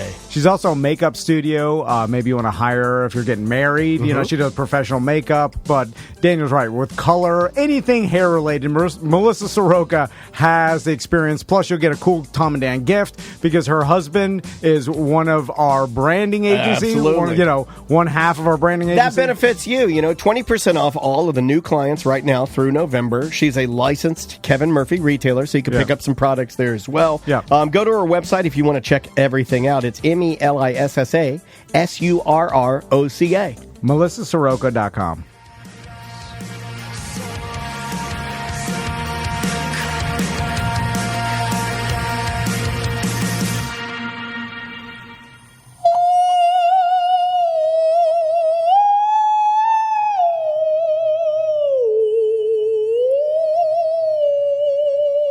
Welcome back to A Mediocre Time with Tom and Dan. I'm Dan. Tom. My wife is here. Butler's here. Sam is here. I will tell you real quick, if you go to any ABC Fine Wine and Spirits, anywhere in Florida, if you buy something, just take a picture of it, or you in front of the ABC, use the hashtag TDABC. That helps us. We usually put together all the pictures and social media that you guys do, and ABC supports the show, so we want you to support them. They have you guys know everything ABC has, all the craft beer you want, all the White Claw, everything. So in fact, we prefer to go there because they're always in stock, basically. Yeah, not shitting on Publix or any place that we go, but ABC, everything's always in stock. Yeah. They do a good job. And yes, I burped out White Claw as I said stocks. So you were listening to...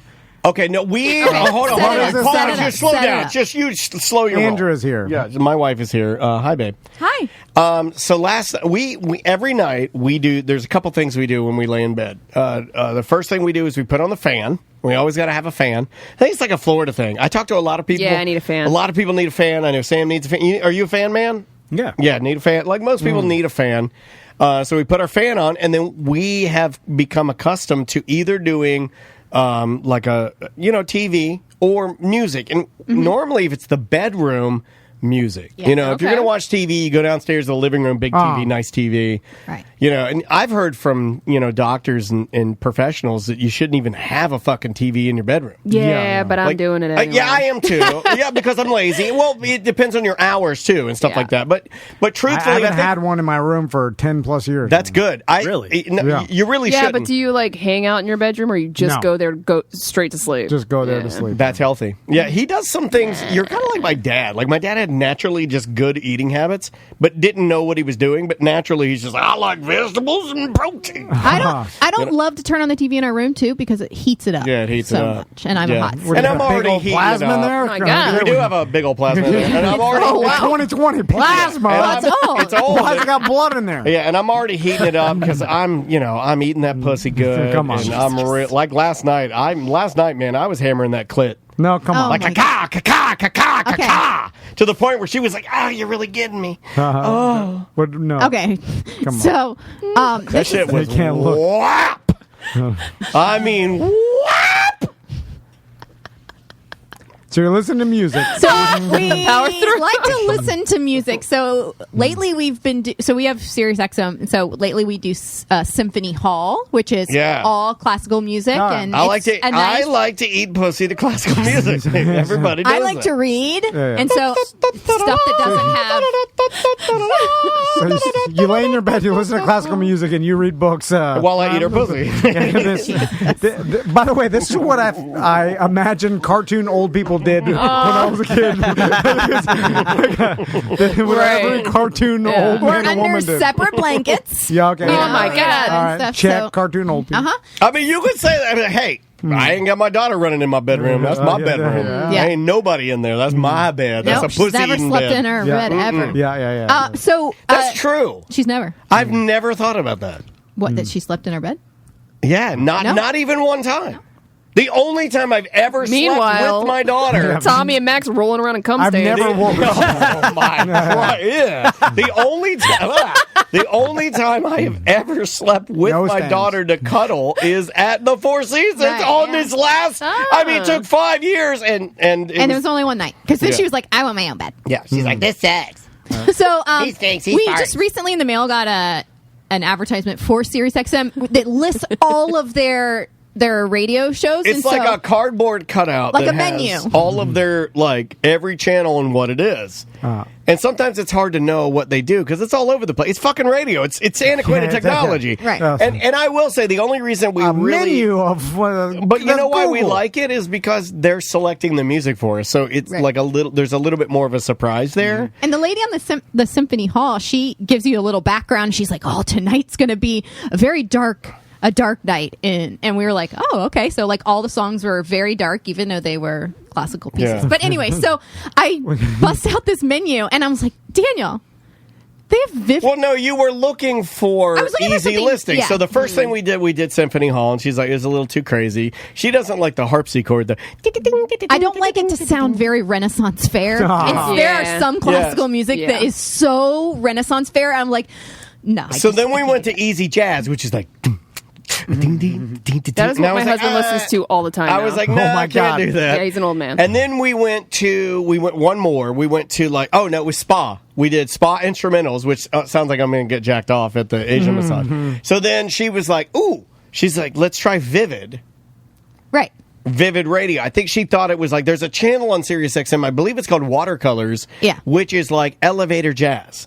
And I think my wife thought that Vivid Radio was like elevator jazz watercolors. Okay, yeah. So she puts on Vivid Radio. Well, she happened to turn it on, and you turned it on, and I didn't tell you this at the time, but I'm going to reveal to you now that I knew a little bit more about what you had turned on, because you actually turned on the radio show of my personal favorite as a child porn star of all time, and will go down in history as my favorite porn star of all time, Christy Canyon. I brought her up on the show before. She's had a radio show, I want to say, for longer than I have. I think she's had a fucking porn star radio show for 35 fucking years. She did sound like she had smoked several packs of cigarettes. No, that was Ginger Lynn. That's her co-host. Okay, I was like, some girl on there was like... That was Ginger, yeah, and she was... So Andrea and I were laying in bed. Girls start talking. I was like, okay, maybe they're getting ready to intro a song. You thought it was like Symphony Hall. And by the way, it's like a concrete guy's hands. Her throat has taken a lot of abuse. So it's no, Andrea a lot turned of it things on. sprayed in there. Andrea turned it on, around. and if I'm lying, I'm dying. The first thing that's said, and Andrea, when Andrea laughs, she'll laugh like her mom. Sometimes she'll go like a witch. Yeah. And we turned on Vivid Radio, and the Ginger Lynn goes, "You know, I like a cock slapped on my mouth, but I hate a cock slapped on my feet." Seriously. And I slapped him, and I was like, yeah, she's I was like, what is what happening? is this? And I was like... And then they had somebody call in, and it was a lady, and then the lady on the phone would tell the either host, I don't know who Lynn, was who, she was talking to Ginger do Lynn. things to the other girl. And I'm like, she was talking about how she manipulates her clit. And she was saying... I take a V and I put it at the top of my clit, and then I'm pierced. And then I'm pierced, and I like to rock my piercing back and forth. And I'm like, who listens to this? I'm like, Daniel, who honestly... Well, you left it on there for a long... I fell asleep. You were... No. I don't know what you were doing, but you were into it. Yeah, rocking the clit. Yeah, she's over there. Yeah, I was what were you doing over there? Gonna rock, going to... Yeah, I know what... Rocking that clit. I'm on a rock. I'm gonna need more. I'm on a rock that clit.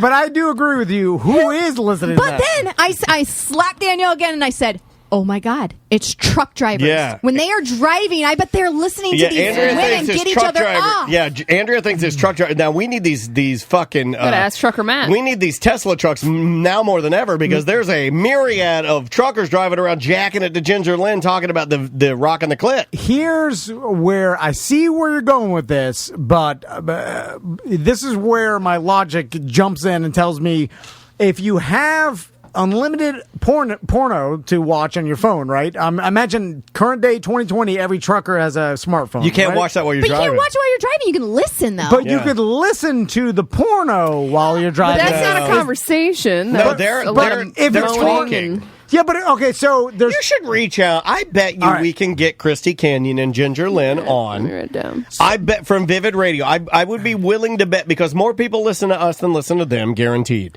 But follow me with this logic, All right? right, So sure. what is the purpose of the truck driver listening to the Vivid Radio? Because is it to jack off? We don't know. We were trying to figure that out. Because if it's not, I don't think so. And if it is the jack off, are they finishing in their blue cup? just to be listening to something salacious. Spicy, yeah. But you just want something a little crazy while you're driving. It's just it breaks up the monotony. And think about There's tons of different. No, but Vivid Radio versus listening to a porn, like Sam said, Vivid Radio, they were explaining everything that they were doing while in a porn. All you're hearing, they're not talking through what they're doing. They're just, you have to watch that to see it. Not necessarily for men, though. Auditory porn. Because, Travis, follow me. Travis and Daniel. The three, we got three men in here. We're three men and some gravy. So, I'd watch that video.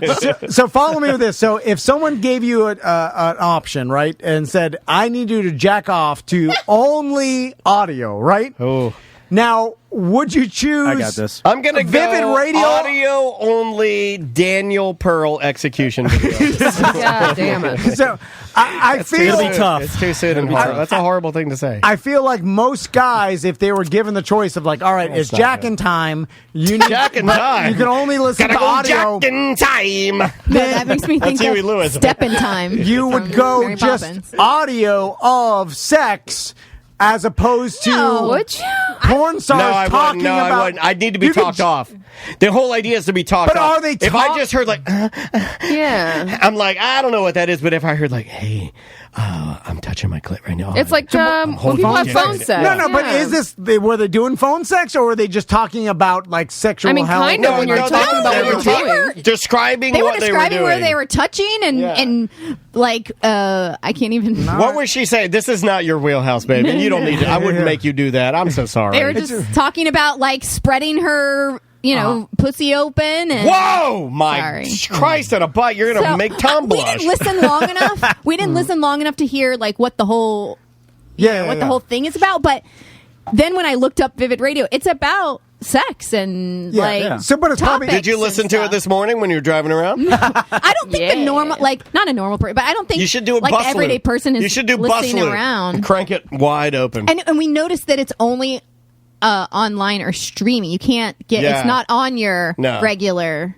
It used to be. I believe XM dial. I believe it used to be. But it's like the Playboy radio where I believe there's this like fantasy audience that these people think they have. Like remember we've heard the story like who's listening to this? Tweet me right now if anybody sees. They're not. And it's like when we were on Playboy TV with Dan when he was hosting it, we were like telling our audience, "Hey, we're going to be on." Nobody had any way to watch it. No, everybody was like, "I can't get that. It's too hard." Like my uncle Dijon said, "I'll go to his house." Like one guy got it. Like that's why I think it's like suck that blue. A very narrow audience, like a truck driver. They got Vivid Radio Sports.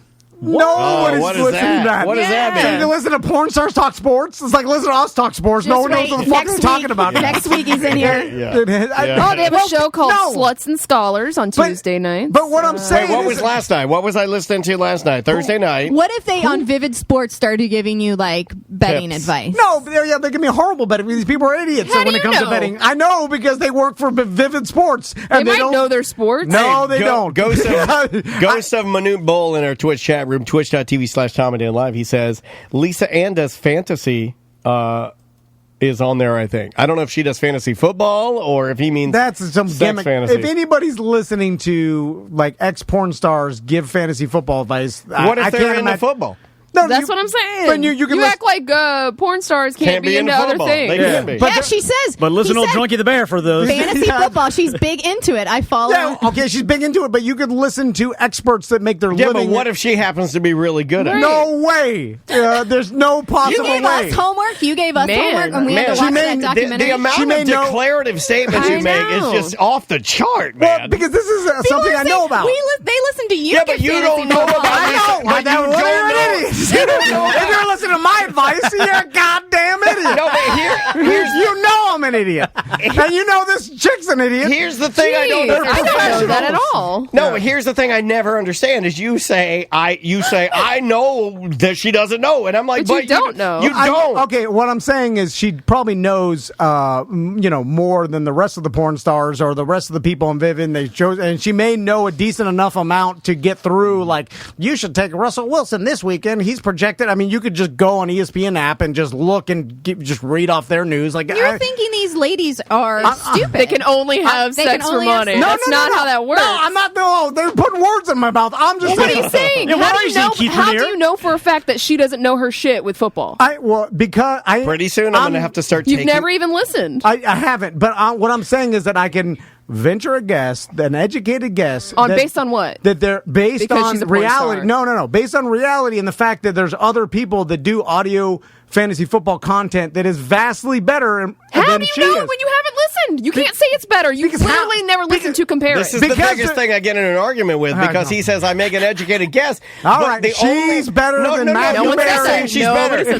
No, but here's all fantasy footballers podcast. No, but here's the thing you don't understand. 25 other the most professional fantasy podcasts in the world. Hold on a second. Here's the thing you don't understand. If you haven't listened to her podcast, then you don't know.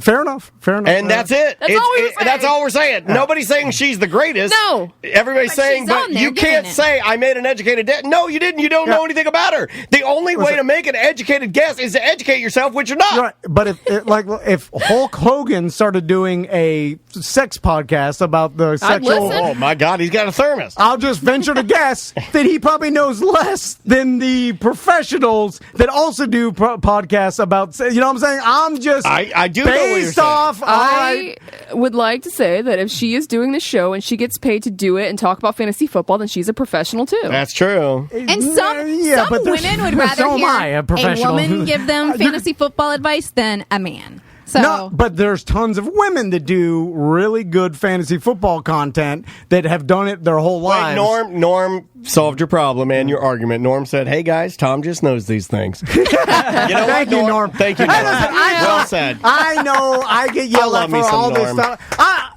See, Norm. Can I give you homework to listen to Vivid Radio and report it back? Dude, I'm going to listen. You gave us homework, and we had to watch the... Okay, fine. What was the lady's name? What's her name that does fantasy content? Lisa Ann? Oh, he knows who the fuck Lisa Ann is. He's had his dick in his hand with her a million times. I don't know porn stars' names like you do. But that's if a you see weird her, thing. you're like, oh! No, I don't know the names. So Lisa Ann does a fantasy football podcast on Vivid Radio. Cornell 26 says I'm listening to Vivid Radio right now. Yeah, and then how's Lisa Ann's advice? You're just in our chat room listening to Vivid Radio. That's fantastic. What I'm saying is that it's weird to me that you would choose Lisa Ann to get your fantasy advice when there's so many other people that are pros. I agree with that. That have so much more experience than Lisa Ann. They have been literally doing it since the start of fantasy football. They used to do it with fucking newspapers and shit. Right, but you're listening to Vivid Radio, so if you want to hear a sexy time person, do it. And also, you don't know that she wasn't following this from the beginning either. If you want to get all you know her pics from with your dick in is your hand, porn. You don't know what else she does in the rest of her life. Right. There is a probability that has a percentage attached to it. I don't know what it is. Maybe less than 1%. That she is the best and one of the best fantasy football knowledge broadcasters that there is. I'm just betting against it. That's all I'm saying. She was nailing Palin? I didn't know that. Yeah, she was nailing. She was. That's it. That got her. So put her over the top. She's dressed like Sarah Palin, following all the injury reports. Now, I can believe it. On set, she's following injury reports. She's going behind the scenes. That dumb radio loudmouth guy was a gambler. He could do both. Oh yeah. Well, anybody who followed that guy's gambling vice is an idiot too. Because he made a lot of money. He lost a lot of money. He went to jail. Well, he had a problem. Yeah. And he thought he could beat blackjack, which he should have stuck with sports. So yes, Norm, let me help you because I don't know how liberal you are, Norm, but it's okay to say these sort of things. He says Lisa Ann as Sarah Palin smoking hot, Tina Fey as Sarah Palin smoking. Oh, okay. He said the final part. He said Sarah Palin smoking hot. Yeah. I think Sarah Palin's smoking hot, too. I don't necessarily like any of what she had to say, but I found her very attractive. Smoking hot? Yeah. Not smoke. No. Oh, yeah. I'd naughty be like- teacher thing. You said that yesterday in text message. Andrew was like, I'll be your naughty secretary. I would say she's attractive for a governor, but I wouldn't say smoking hot. But Man, I do. I'm sorry. He's railing against the Vivid Radio. He just doesn't like to have any fun. He's conservative now. Is it because I don't think Lisa Ann knows her shit about fantasy football? Is it because I'll bet against it. Dan, pull Bet anyway. Who wants to bet? Okay, let me ask you this. Jesus, calm down, old Craig Carton. Okay, Craig Carton. Who's done more fantasy football research, do you think? You or Lisa Ann? I would say Lisa Ann. Okay. Well, there you go. I'd say she knows more than I do. Dude, she's on ABC News talking about how she went from being a porn star to a fantasy sports radio host. She knows her shit, man. Well, that's because she went from a porn star to fantasy football. Are you railing against it because Holding balls to Vivid catching Radio and the premise of it makes you uncomfortable? No, I'm just. I just Don't wonder, let her clown you like that, dude. Going back to the content, it's like, who's listening to this? And there's truckers because they want to hear hot chicks. And I'm like, is that real? I feel like if you wanted to listen to good content, there's such an amount out there that you could pick from so much stuff. Look, I why agree would you with choose you. I that? don't think we need to bully you But right it's all now. in I think one we need to place. bully my wife and the fact that she's a bad person because she loves kook slams and everybody has this perfect little idea of Andrea. Oh, I saw the chat room. I see you. I love Andrea. She's a bad fucking person. I don't know how I found this. I'm a good person. Instagram. I am naturally a good, authentic, genuine person. You, much like everyone else in this fucking place, you are a liar. You are a fake, a phony, and a fraud. You are a bad person. You laugh at people's misfortune. Man. You have woven together a tale of lies, making people think that you're the sweet little Polish girl. Oh, doesn't know anything about sex. Oh, look at her. Oh, she's so sheltered. You are a horrible, vile, disgusting individual. And it's time for you to meet your maker, and I'm bringing you down. Did you know about kook slams before I sent you this video of this guy in this boat? No, I didn't. So one night, Dan, again, laying in bed listening to music, Daniel and I The went music through... and bed thing, I cannot, I speak very highly of it. It will get you talking to your partner, and more than likely you'll end up on top of each other. Yeah. But we went through these videos, and I could not stop cackle laughing at all of these. And this is all boat fails? Yeah. Well, they're no, beachy... We saw this one on ACT. Yeah, we watched this one on ACT. And he's not a big deal. I mean... And there are children screaming for their lives. This guy's coming hot. So hot. And not even a big deal. To describe what's going on, this guy is captaining maybe 50-foot... luxury liner. Yeah. This is basically a mini yacht that he's steering from the top, the bridge, because a lot of these things, they have two steering wheels, one behind the windshield, and the bottom, one on the top. He's up top, and he's coming into a marina. Coming in hot, and he just rams into the... Norm quote, he said, put it in reverse, Terry. So he rams. Funny, dude. Is he this drunk that he just... You can see him on the top. That here. he decided he's no way he's going to be able to do this normal. But if you have that big of a boat... He's coming in fast. He's coming in. Is there mechanical error? I think it's the old. I think it's the old jet ski can't stop scenario. He thinks he can stop it with brakes. Oh man! And he rams another boat. Two boats. And then he takes out the pylons. He takes some ladies running for her life. Now he's in. He's in. Nailed it. Like a glove. Yeah, so he rammed the plastic. A lot of these marinas have big plastic white gear. Everybody that gets a slot in the marina has one of these big plastic boxes. You can put your own shit. It's like a storage bin. Yeah. You ram that over there. And then people are screaming. Some of my favorite Instagram social media follows are boat fails, qualified I feel captain. like you could have been that guy. Him or Butler. Tactical Hat chiming in saying that this gentleman was probably just listening to Lisa Ann's tip. He's so mad. By the way, she's on a legit sports radio show. It's not just Vivid Radio. I'm standing by it. I'm listening to her radio show. I'm going to get my fantasy picks from her. I like Lisa Ann. You can get your fantasy picks from anywhere. I'm just saying that there's people better. The next video, I cackled too. Oh yeah, I think we played this. Okay, I'll go back to it. This is what makes Andrea a bad person. This is a jumbo gentleman on a water slide who I think Like Stuka. I think kills another man. Here he goes down the slide. Look at that speed. Coming in hot. Coming in hot. Oh! And that guy Blew his visor off. He blew his hat off. Yeah, it kills him. He's dead. This is somewhere in the Bahamas or some shit. You can tell because there's just people drunk walking around the front of the slide. Yeah. And in the Bahamas, I've been to... It's like adventure park or action park. Yeah. Hey, get out of the way. So where did you find...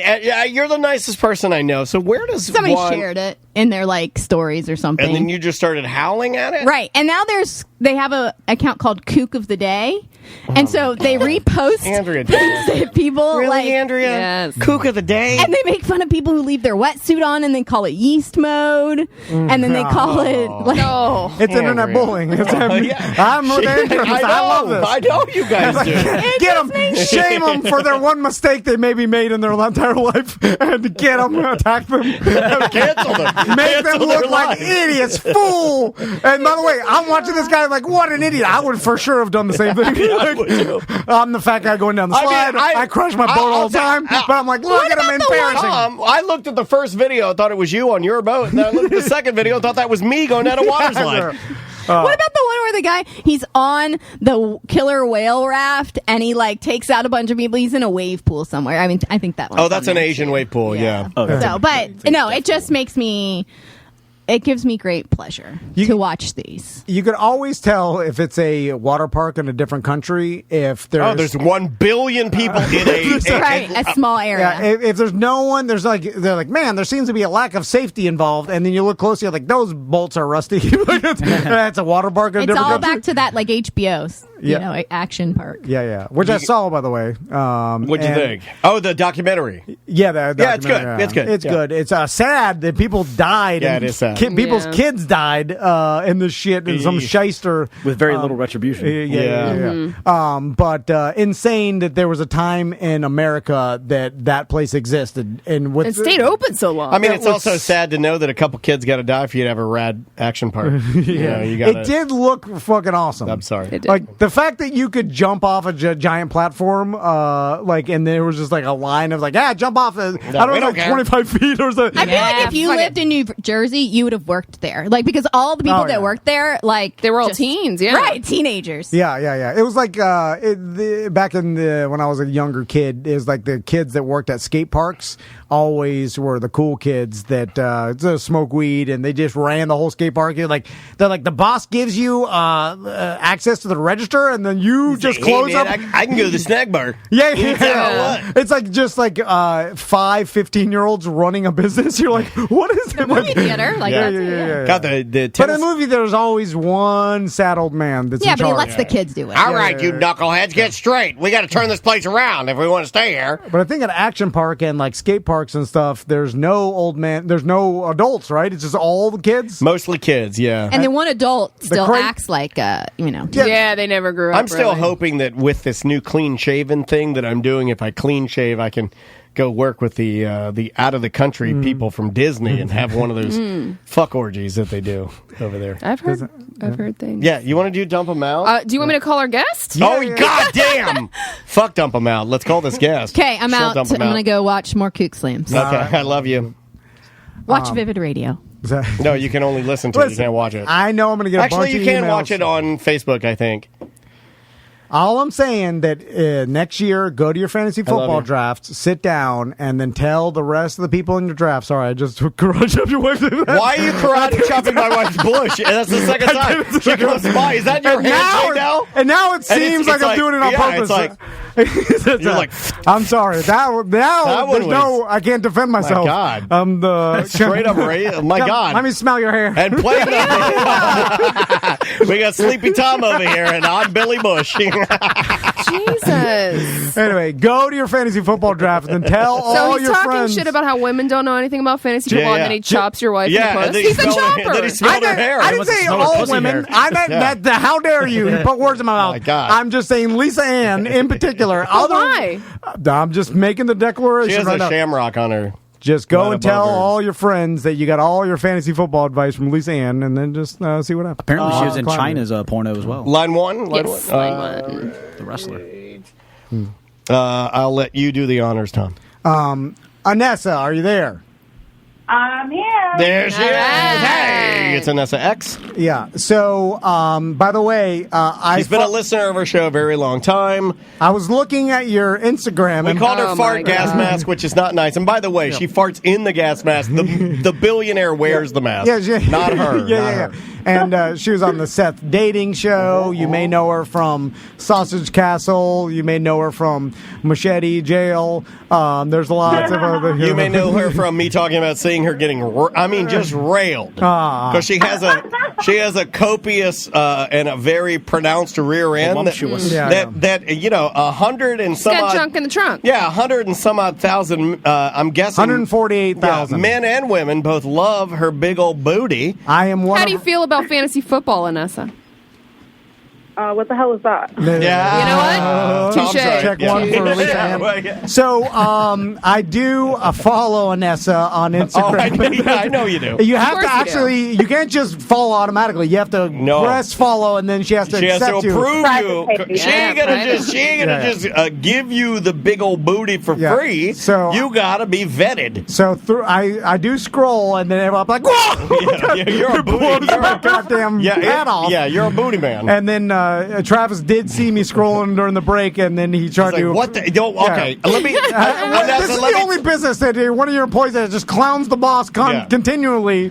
Nessa, let me tell you what happened. So Tom is looking at all of your newer booty shots, and there are copious amounts of really good butt look at pictures. Look at that one. Oh, that is glorious. I mean, the gap is, there's a lot of booty going on there. And then Butler walks up, and Tom's just scrolling with his mouth open, and then Butler goes, "What the hell are you doing?" and calls you out. Don't look over my shoulder. In front of my wife. You're standing over my shoulder looking at what I'm looking at on my phone. Look. What's that now?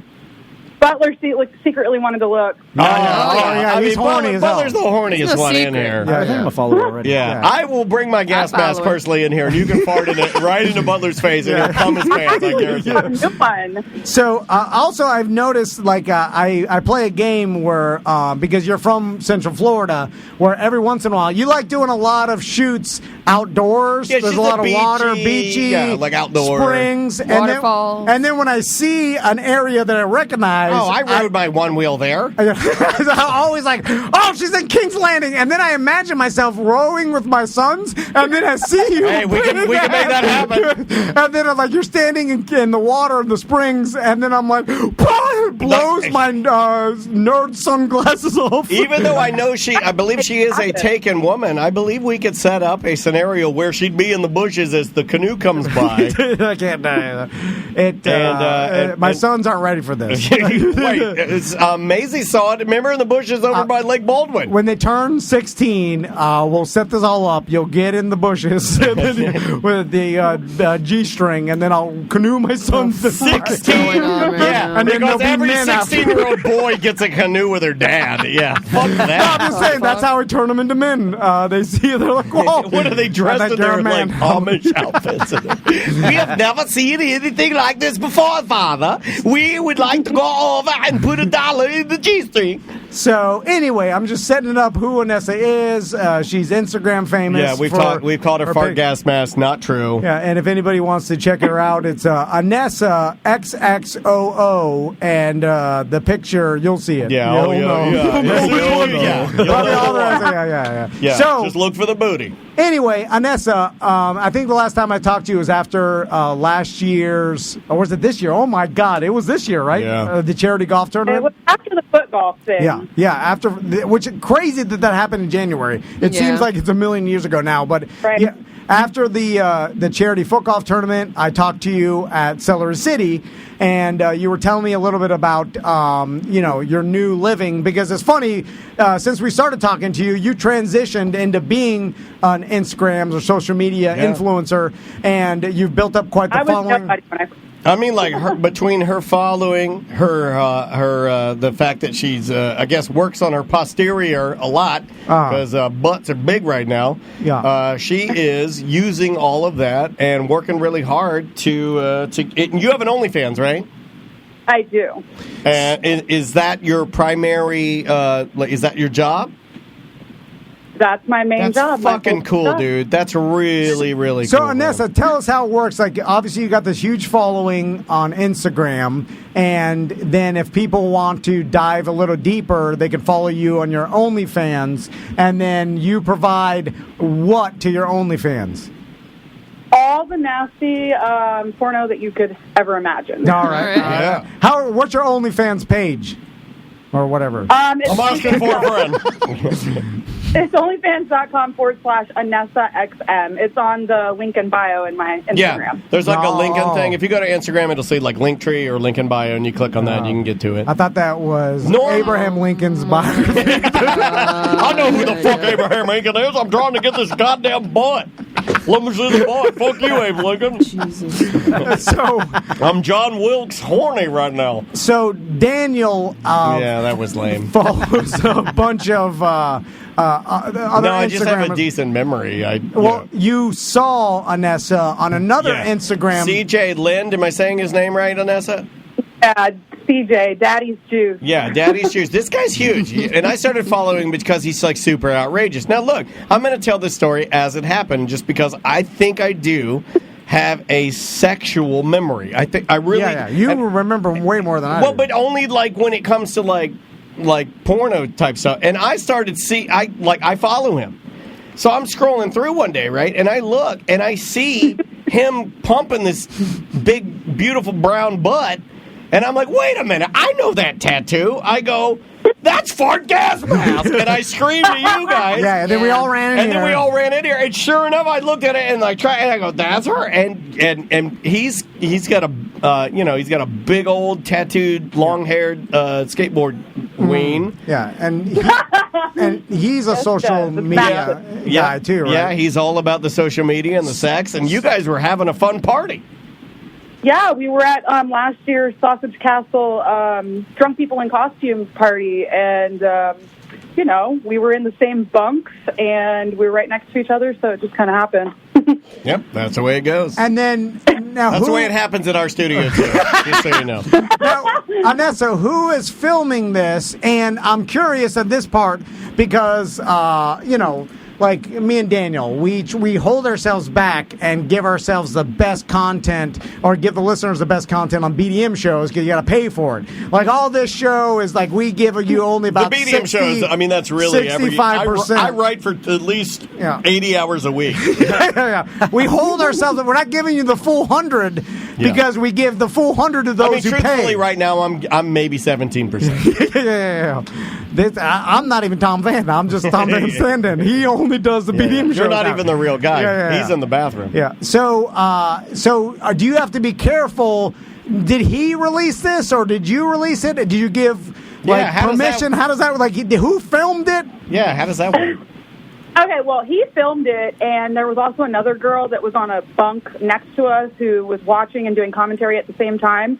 So she filmed it also. So we have two angles, but we both released the video on our OnlyFans, and we both upcharge within OnlyFans extra for that video. So after you pay the subscription, if you want to see the full hardcore sex videos, you just pay a little bit extra, and then you can see it. But it was a mutual thing. We both released it. He recorded it. It was great. That's awesome. So this is what I find interesting. Was there a discussion before you guys had sex saying like, oh, this will be good content for our OnlyFans? Well, they're called collaborations. They're collaborations. Like what? Like, did you have sex and then that was an afterthought? You want to collab? Yeah. How does that work? Yeah.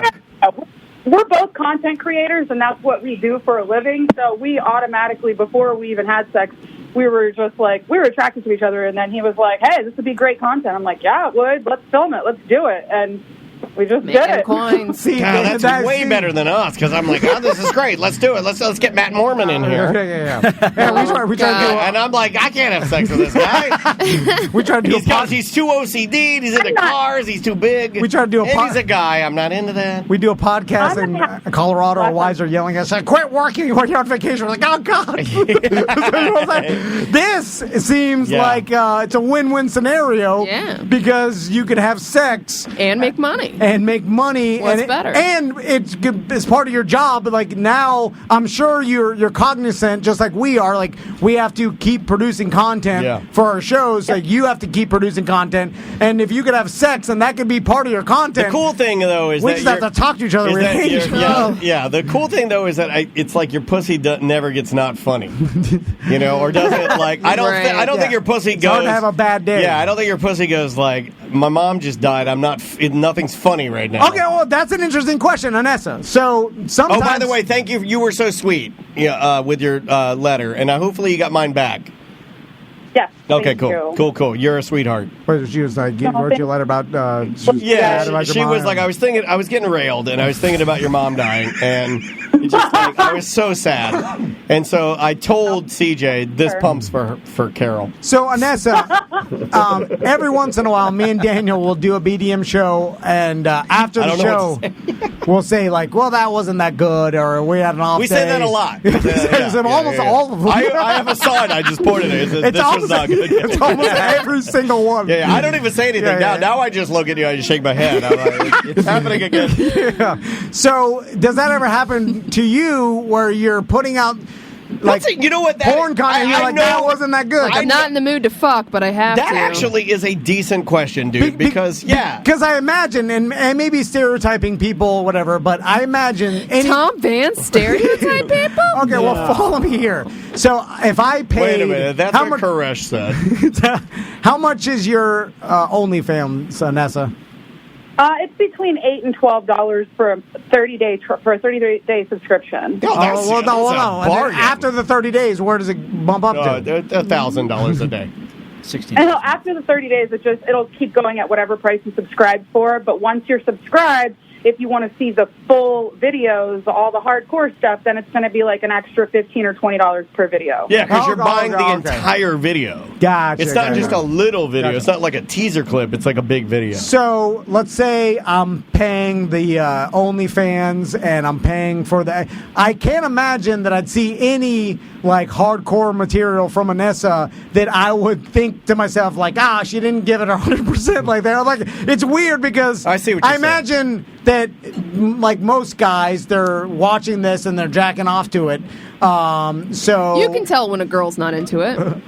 Yeah, but guys can. Some guys like that better. Yeah, that's true too. Guys are pieces of shit. You're right. That's what I'm saying. Like guys are so horrible that there's. I can't imagine any content that you'd ever put out that involves you nudity or porno or anything that I would be like not so good today. Like then I put my pants back on and go about my day. How dare Anessa? Like guys are such animals that they really picky. Go ahead. Some guys are really picky, and they can tell when you're not into it. So I learned in the beginning that I have to really be into it. I'm not going to film if I'm not feeling it or if I don't like the person or whatever. So, yeah, I can only film if I'm actually really into it. And if you heard those moans on the little trailer that you saw on Twitter, then you know it's real. No, I did. Man, he was putting a solid 5 in you. I mean... So, do your OnlyFans... I mean, at any time, that's a 5 in. Like, for me, to get 5 in, I'd have to borrow 3. Like... Do your OnlyFans, do they ever complain if they see you not into it? They're like, I watched the video and I... Yeah, they'll complain. They will, if the video's not quality, if they can tell I'm faking, or... You don't watch enough porno because they do complain, dude. That is weird to me. Yeah, they can. So I just won't film at all. Tom's a baby, Anessa. I'm sorry, but they do complain, and I have seen it. I've seen these guys complain where they go... just bought the clip. Boy, that intro was a little long. Yeah, I've seen guys say stuff like that. Who's complaining about I don't know. I don't subscribe to porn. I just use the free stuff. That these people are paying for porn, and usually porn is free. There's so much porn, so if they're actually going to pay for something, they're allowed. They're allowed. She makes an excellent point. Yeah, I mean that's justified. People complain about our show. That's true. They go like, "Hey Dan, I didn't like the new intro. The new intro sucked. Can we go back to what we really like?" And I'm like, "Yeah." No, I understand. Well, I don't know people complain about our show, but to me, I imagine all right, you follow Anessa's Instagram, you're like, oh, I like the our ass, I like the booty, I like, and then you find out, oh, I could follow her OnlyFans, and then you get full hardcore porno. I feel like if you found that, do you never complain about anything because you're like, wow, I'm glad I get this. I'm lucky to see this porno. I'll never complain. No, but ungrateful assholes. Am I correct in thinking that the only people that would complain, and I'm going to guess that they'd be very nice about it, would be like your regulars saying, hey, that was a good scene, but you didn't seem like were you sick or like were you tired? Like something like. I have regulars that definitely say that to me. They'll call it out. If they feel something's weird, they'll let me know. And they've been following me for 2 or 3 years, so they know me better than people in real life know me. And they can tell every little facial expression, every move, every sound, the tone of my voice. They know everything, and they'll let me know. Wow. So it's an analogy to like our like super hardcore listeners that like I could tell you were a little down on Tuesday, Tom. Like, how could you tell that Well, that was me. Yeah. So it's just weird. I could never send an email to you, be like, you didn't look like you were that into getting pounded last night. Like it's a bizarre conversation. Dearest Vanessa, it is Thomas. I'm one of your subscribers to OnlyFans. I couldn't help but notice last night, as the cock was going in and out of you, that you seemed a bit down. Yeah, it's a bizarre thing for me. Like, I would just wait for the next one, or like maybe I'm like, oh, okay, maybe I'll move on. I don't know. I would never cross my mind to write you a letter to complain about your performance. Maybe not to complain. Maybe you're concerned. Maybe you're concerned. But also being concerned about it. I don't know. It's weird to me. Anyway, your wife has her ass in your bathroom. I know, right? I tell you guys that I think that's weird. Anyway, so Anessa, how often do you put the pornos up? Jesus, is it every day? How old are you? What do you mean? Well, I have how often do you put the pornos up? Once you subscribe, you can see all of the past videos that I've made, and you have the option to look at previews and request videos. But new content I post, I would say once a week, once every 2 weeks, and then I'm doing little teasers. But the main videos that I film are probably once a week, once every 2 weeks. Nice. When you're out at the springs and you're in your G-string and you're doing the... When you're out in the springs and you're in your G-string. I'm still doing myself in the kayak while I'm going down the river, yes. No, I wasn't going to ask that. Wait, what did she say? She fingers herself in the kayak? I am dildoing myself while I'm going down in the the kayak? Wow, yes. Who's paddling? My God. You slacker. I've been caught so many times, it's kind of crazy. Like, I've been caught by families, I've been caught by women, men, all kinds of people on the river, in every river. I was going to ask you that, because I see your photos. Seen a million rivers and I dildoed them all. And I wondered that same thing, like when I'm in my nerd dad dukes and my hat. All right, boys, put your sunscreen. Oh, Max's shoulders are a little red. I'm a little worried. Oh, my God, that lady is dildoing. That's what I'm saying. Like, all the other nerd dads, like the fat nerd dads, it's the best day of their life. You're giving your kid some naps because his blood sugar's low. Get us some goldfish crackers. What do you want, Tommy? You want what's that? You want a buddy fruit? You want a squeeze pack? You didn't even sneak beer in because the rules were no beer. So you're like, I'm sorry, I don't know, beer. babe. So we'll just do some LaCroix. I don't know, babe. I don't need a $25 fine and a mean look. You're canoeing. I'm not that kind of guy. You know that. I'm not a rule breaker, babe. And then you look to your left, and Nessa's got a missile. Going to town. Or even she's standing there doing the photo shoot, a big ass. Oh, beautiful brown ass. That's just gigantic. Like, it's novelty. It's a novelty-sized brown ass. And it blows your goddamn nerd dad off. My God. But that never happens to me. Will there be that one nerd dad who's like, oh, God, gee willikers, I probably should have brought a couple of those Corona seltzers that were on sale. And then he's going down the river and he's like, come on, boys, look over there. There's a red-breasted willow snap. Look at that, Ivan. See one of those since I was... Oh, my God. And he looks at you and he's like, you know what? Fuck your mom. I'm in. What's your OnlyFans, Anessa? And let's do it. You like anal? Let me eat that butt. So has anybody ever... Do they always... Like, what's their reaction when they do catch you? Because I imagine, like I said, it blows nerd dad's hats off. Well, people have no shame. It's so crazy. I don't know if it's... Girl, you're dildoing yourself on the river. These motherfuckers. They have the audacity. They have the audacity to eat their fucking nabs while I'm dildoing myself. They have no shame. They don't care. They'll strike up a conversation and start asking me questions. Well, what are you filming for? Oh, you must be on Instagram. And then they ask me my Instagram, and or they'll go look it up themselves, and people are so creepy, right? They'll go find the tags for, say, Kelly Park, and they'll go look at the tags on Instagram, and they'll see that I tagged myself at Kelly Park, and then they'll follow me that way. So people are always so interested at what I'm doing, even if it's a some call dad. it interested, some call it murder. It all depends. Yeah, because I would be a little... Okay, let's talk about that. Because, Anessa, because of your content and because of what you even put on your free Instagram, I imagine that there's some real creepos out there. Yeah. That, well, she can take care of herself. I don't know if you remember how we met her. Talking about her. She'll machete she will machete her. Her boyfriend's head off. And you're a taken woman now, right? Yeah, I have a new boyfriend. About 6 months now. Yeah, she's been in a relationship. She's dialed in, and now she's just propping up her financial loveliness with some OnlyFans. I love that. And I need an OnlyFans. And I know she could take care of herself, but grossest OnlyFans ever. How often do you have to deal with weirdos? In the beginning, it was a lot worse when I first started doing Instagram, and people were creepy, and they would threaten me or like all this weird stuff. I was in Miami one time, and this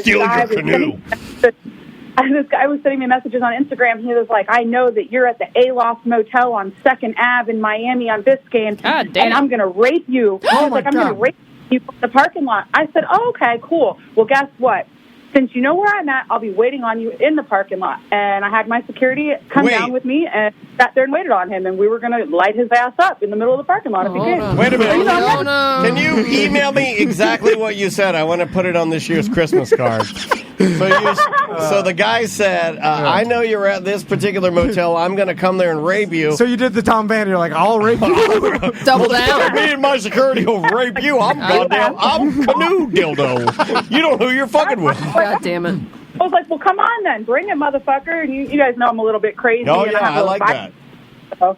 I spazzed out. I was like, all right, well, meet me down here then. I'm waiting. All right. I think you have to be like that if you're in this business because there's going to be creepy dudes. And most likely, they're probably, they're just saying that. I imagine that most of the creepy guys that troll people like you are just all talk. Most of the time, online, when I tell somebody I'm going to rape them, I'm just hot. I'm just a little... I just need some time to cool off. But there's the occasional real crazy person that you got to be worried about. It's like the old ring your doorbell, Jodie Foster kill you. They're just crazy people. Jodie Foster? Yeah. I don't remember. I don't know any of that. Wasn't there some guy that went to Jodie Foster's I think so, yeah. house and killed himself? He was going to kill her. Like, there's those stuff happens a lot. So, Anastasia, last question. No, her name is Who the fuck is Anastasia? Anessa. Sorry. This a lot of... Yeah. Anyway. Third segment, he starts really... Lisa Ann, give me your fantasy he starts football. boozing it and then getting horny. So, I don't know if you want to talk financials here, but I'm curious to... Is this turn into Weird Job Wednesday? Listen, I always go to money because that's what fascinates me the most. And so, without saying exactly the amount, but are you able to make more than, let's say, an average Florida teacher doing what you do? Oh, yeah, absolutely. I make more than a teacher in about 3 months. I got to get into OnlyFans. Would you say you would make as much as an average Florida podcaster named Tom Van? And I would do pretty good. A little bit more than me, but I hit 6 figures by the 3rd month of this year. Whoa, 6 figures! Holy shit. Oh, man. You're... by the 3rd month of this year? Oh, my what the fuck am I doing with my life? I got to get a canoe and a dildo and get out of here. I just closed the mic stand on my finger. When you said that, I'm so blessed, so grateful for it, because before this, I was dancing, I was bartending, and, I had to be in clubs and shit like that, and I hate all that mess and drama because I'm getting too old for it, but so I'm super blessed and appreciative. That's awesome, man. No, but you're also a hard worker, and so it's not like... She knows what she's doing, man. She's got her boy now, she's got her business now. But also, for everybody out there thinking, like, oh, you just take a couple pictures of your ass and make 6 figures, this is a photo shoot. Look at how many photos she has, and you'll know that's not that. Yeah, this is a full-time job for you, right? Yeah, when you guys called, I had a pumpkin stem up my ass, and I was actually doing a photo shoot. I got it. That's all. You know what? Can you come and teach my sons about business? Oh, I thought you were going to say, can you come and teach my sons about pumpkin stabs? I'm like that's going to be, what's his name? Spookly, the squared pumpkin. I was decorating a pumpkin like Lorax last night, and I'm imagining it up your ass. I'm in my ass and a Jason knife in my pussy. That's what I was doing. Oh, my God. And a Jason mask. You know, the very first porno mag I saw was a knife in a pussy. It was very disturbing. You had a pumpkin stem in your butt and a Jason mask over your pussy? No, knife. Jason knife in my Jason pussy. knife in her pussy. Oh, all right. Like a machete? It's just 3/4? What are we talking about? Just about? the tip? It's always just like, oh, my God. You go handle in? Find out. Oh, yeah. Is it handle first? No, never. I would go handle it. It's trying to pull the plastic. tip out. I'm like, I need the knife to kill the kids at the camp, and my girlfriend's got it in her puss. Is there someone with you? Do you you go to Cracker Barrel after? Like, you know what I'm saying? Hey, you know what? Your placement of the Jason knife in my pussy today, you know what? You're the best boyfriend ever. Did you get Jersey Mike's for once? You're like, I'll have the Italian Mike's way. And then you just had the stem. You just got the stem, and you're getting a Mike's way. What is it? Do you live a normal life like us, or is it? She's just I don't know. stem. You go to Chipotle, you're like, I need a bowl. Can't do the carb. Yeah. Do you have to? Okay, I saw. Okay. How long was the stem? And did you get any? Are you okay? Because Did you lube it? Yeah, those are rough. Let's talk about your butt. Oh, okay. Be safe. Yeah. That's disgusting. God, what are you, a sailor? I would punch that pumpkin in the face. Nobody wears condoms. They're disgusting. Fuck that pumpkin. When I was putting the Lorax mustache on, I was like, should I put a condom on this? I told my son. Look, he's got a see-through beanie. He's ready for toboggan. This is about I'm putting a Lorax mustache on a pumpkin. And then same time, stem up the ass. Don't blow your gourd. It's more money than I do. You have a big blob of spit in your mouth. Oh, it's COVID. I was lying about Max. You need to drink more water. I'm so hot. You need to drink water. You got a fever, man. No, he's getting that jaw whip in the corner. Yeah, we never got to this. That's it. I think that's it. I had a question, but I lost it. We love you. Where can people join your OnlyFans and your Snap and just kind of ease their way into your content? You can go to AnessaXO.com. That's my landing page, and it has a link to my Snapchat, my Instagram, and OnlyFans on there. All right. Well, Nessa, it's good talking to you. We'll check in every once in a while. Talk about money and how this whole thing works. Yeah, and good luck with everything, and good luck with the booty. Thank you. I love you guys so much. All I right. appreciate it. We love you too, Mama. Take care. She's so sweet. There is, I mean, honestly, if me and Daniel a good story, dude. She was not doing well, and then she got her shit in order and organized it and worked hard. And she's doing it herself. Yeah. It's great. And her OnlyFans is blowing up, and she left. She didn't need to be with the Sausage Castle. She got her own thing. New boyfriend, 6 months. Man, Making them coins. I've seen a lot of people go to OnlyFans that normally wouldn't go to OnlyFans, and I see people propping themselves up during this weird COVID time. And you're like, hey, I can provide this content that people pay a lot for and make a really good living. I'm telling you, if me and you, Daniel, if we told everybody we have an OnlyFans and it was us like banging Butler, and it was like every day after the Wait, who bangs him first? Are we banging him at the same time? Yeah, it's like a group. Do we switch at all? I'm not a big fan. Finger cuffs. Once I'm in the mouth, let me just stay in the mouth. Okay, yeah, we won't switch. I'm big on that. Even with my wife, if we're doing that, she's a little more. What? She doesn't like to taste herself. And Andrea's not into that. Yeah. She's not into that. So because sometimes I have to get up and washcloth my dong off. But there would be, I feel like, a good amount of people that would pay $10 a month for that. How much? I don't know. And you really have in the chat room right now. If me and Tom were DPing Butler, how much?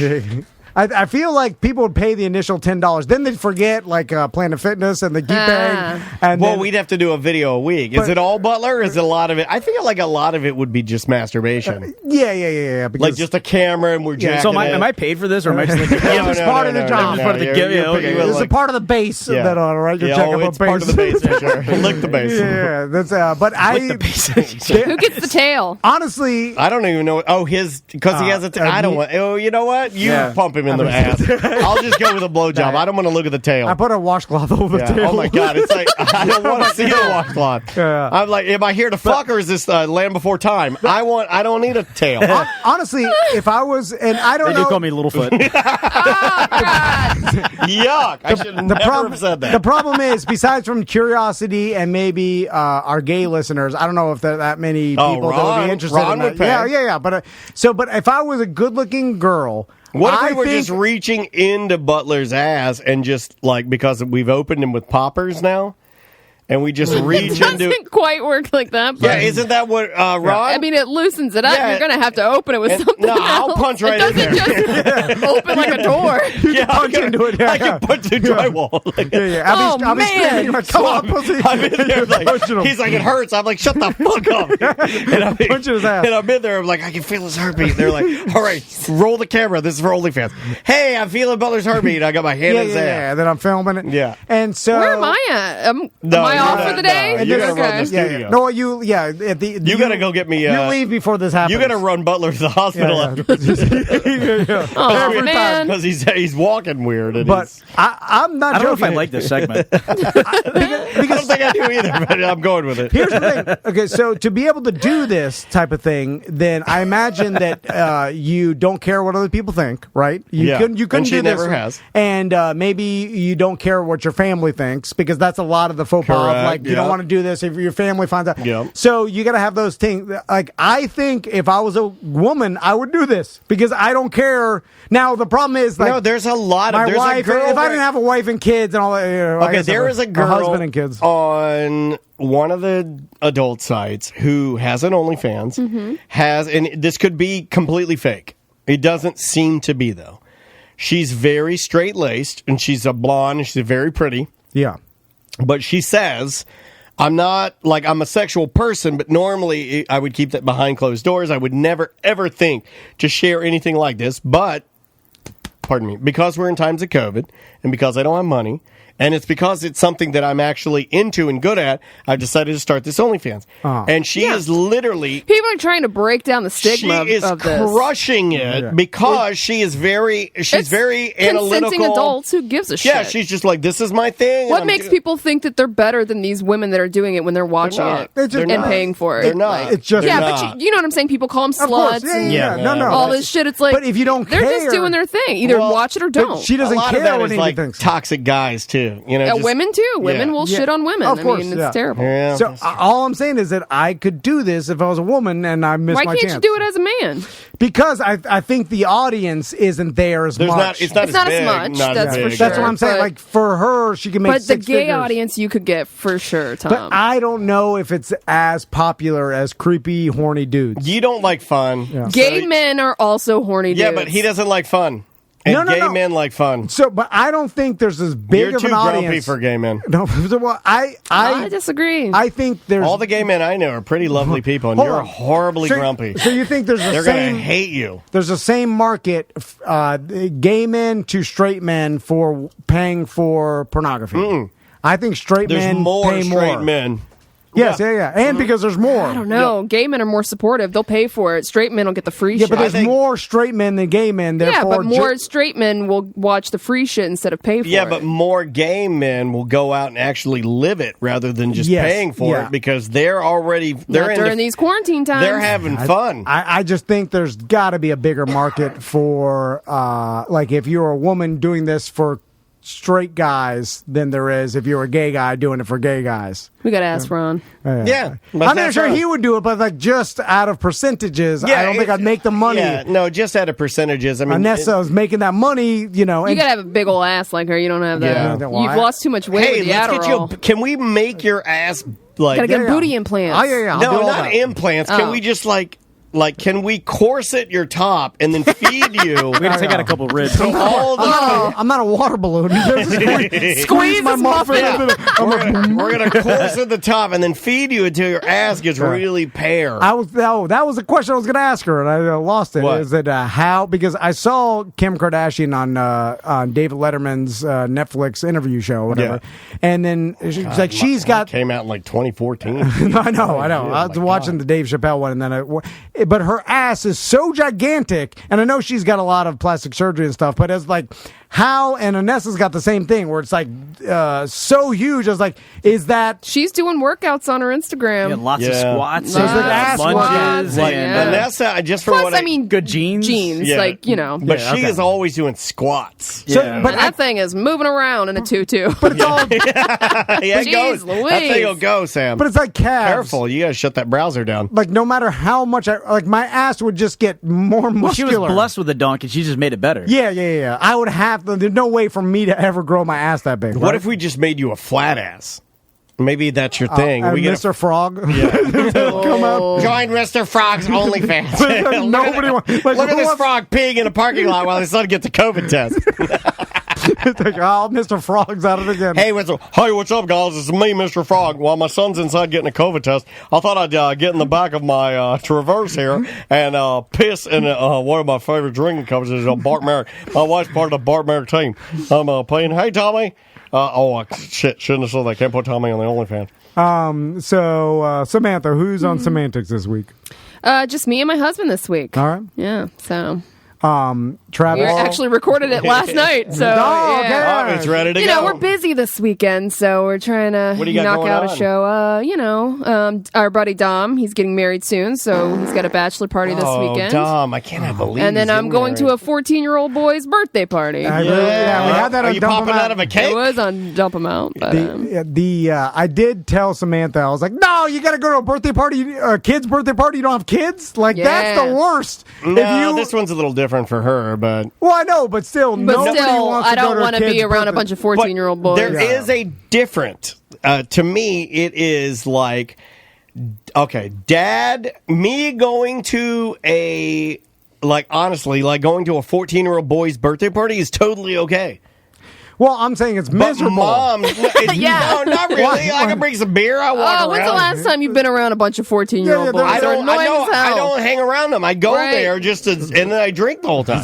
Well, I can't do that. I don't want to drive drunk from Titusville. But it's also it's not fun going on. No. Like no kid's birthday party is fun. No. It's miserable every time I go to my son's classmates. I hate my birthday party. Yeah. Like I don't like birthday parties. So that really sucks that you got roped into that, because I thought that if you had no kids, then you never have to go to kids' birthday party. That was the rule. But the mom and the kid are both rad. Yeah. Just I might check in early, check out early. Yeah, you got to check. He's not going to give a shit once his friends are there. He don't even care if you go or not. Like, fuck no, he just wants his presents or cash and get the hell out of here. You're an old lady to him, right? I don't even want that now. Like my mom, Andrew will be like, "Oh, you get your presents." I was like, "I don't give a fuck about presents. I work hard. Buy my own shit. Yeah, buy whatever the fuck I want. Yeah. That's why I work." Mm-hmm. Travis, what's going on? So, why do you get so shy? Samantha, what's going on with semantics? Travis, what's going on? I'm horrible at transitioning. Oh, I thought you were saying horny from Anessa's. He's thinking about Anastasia's ass. I can't believe you called her the wrong name. Well, I can't. After she talked about dildoing herself on the river. She doesn't care.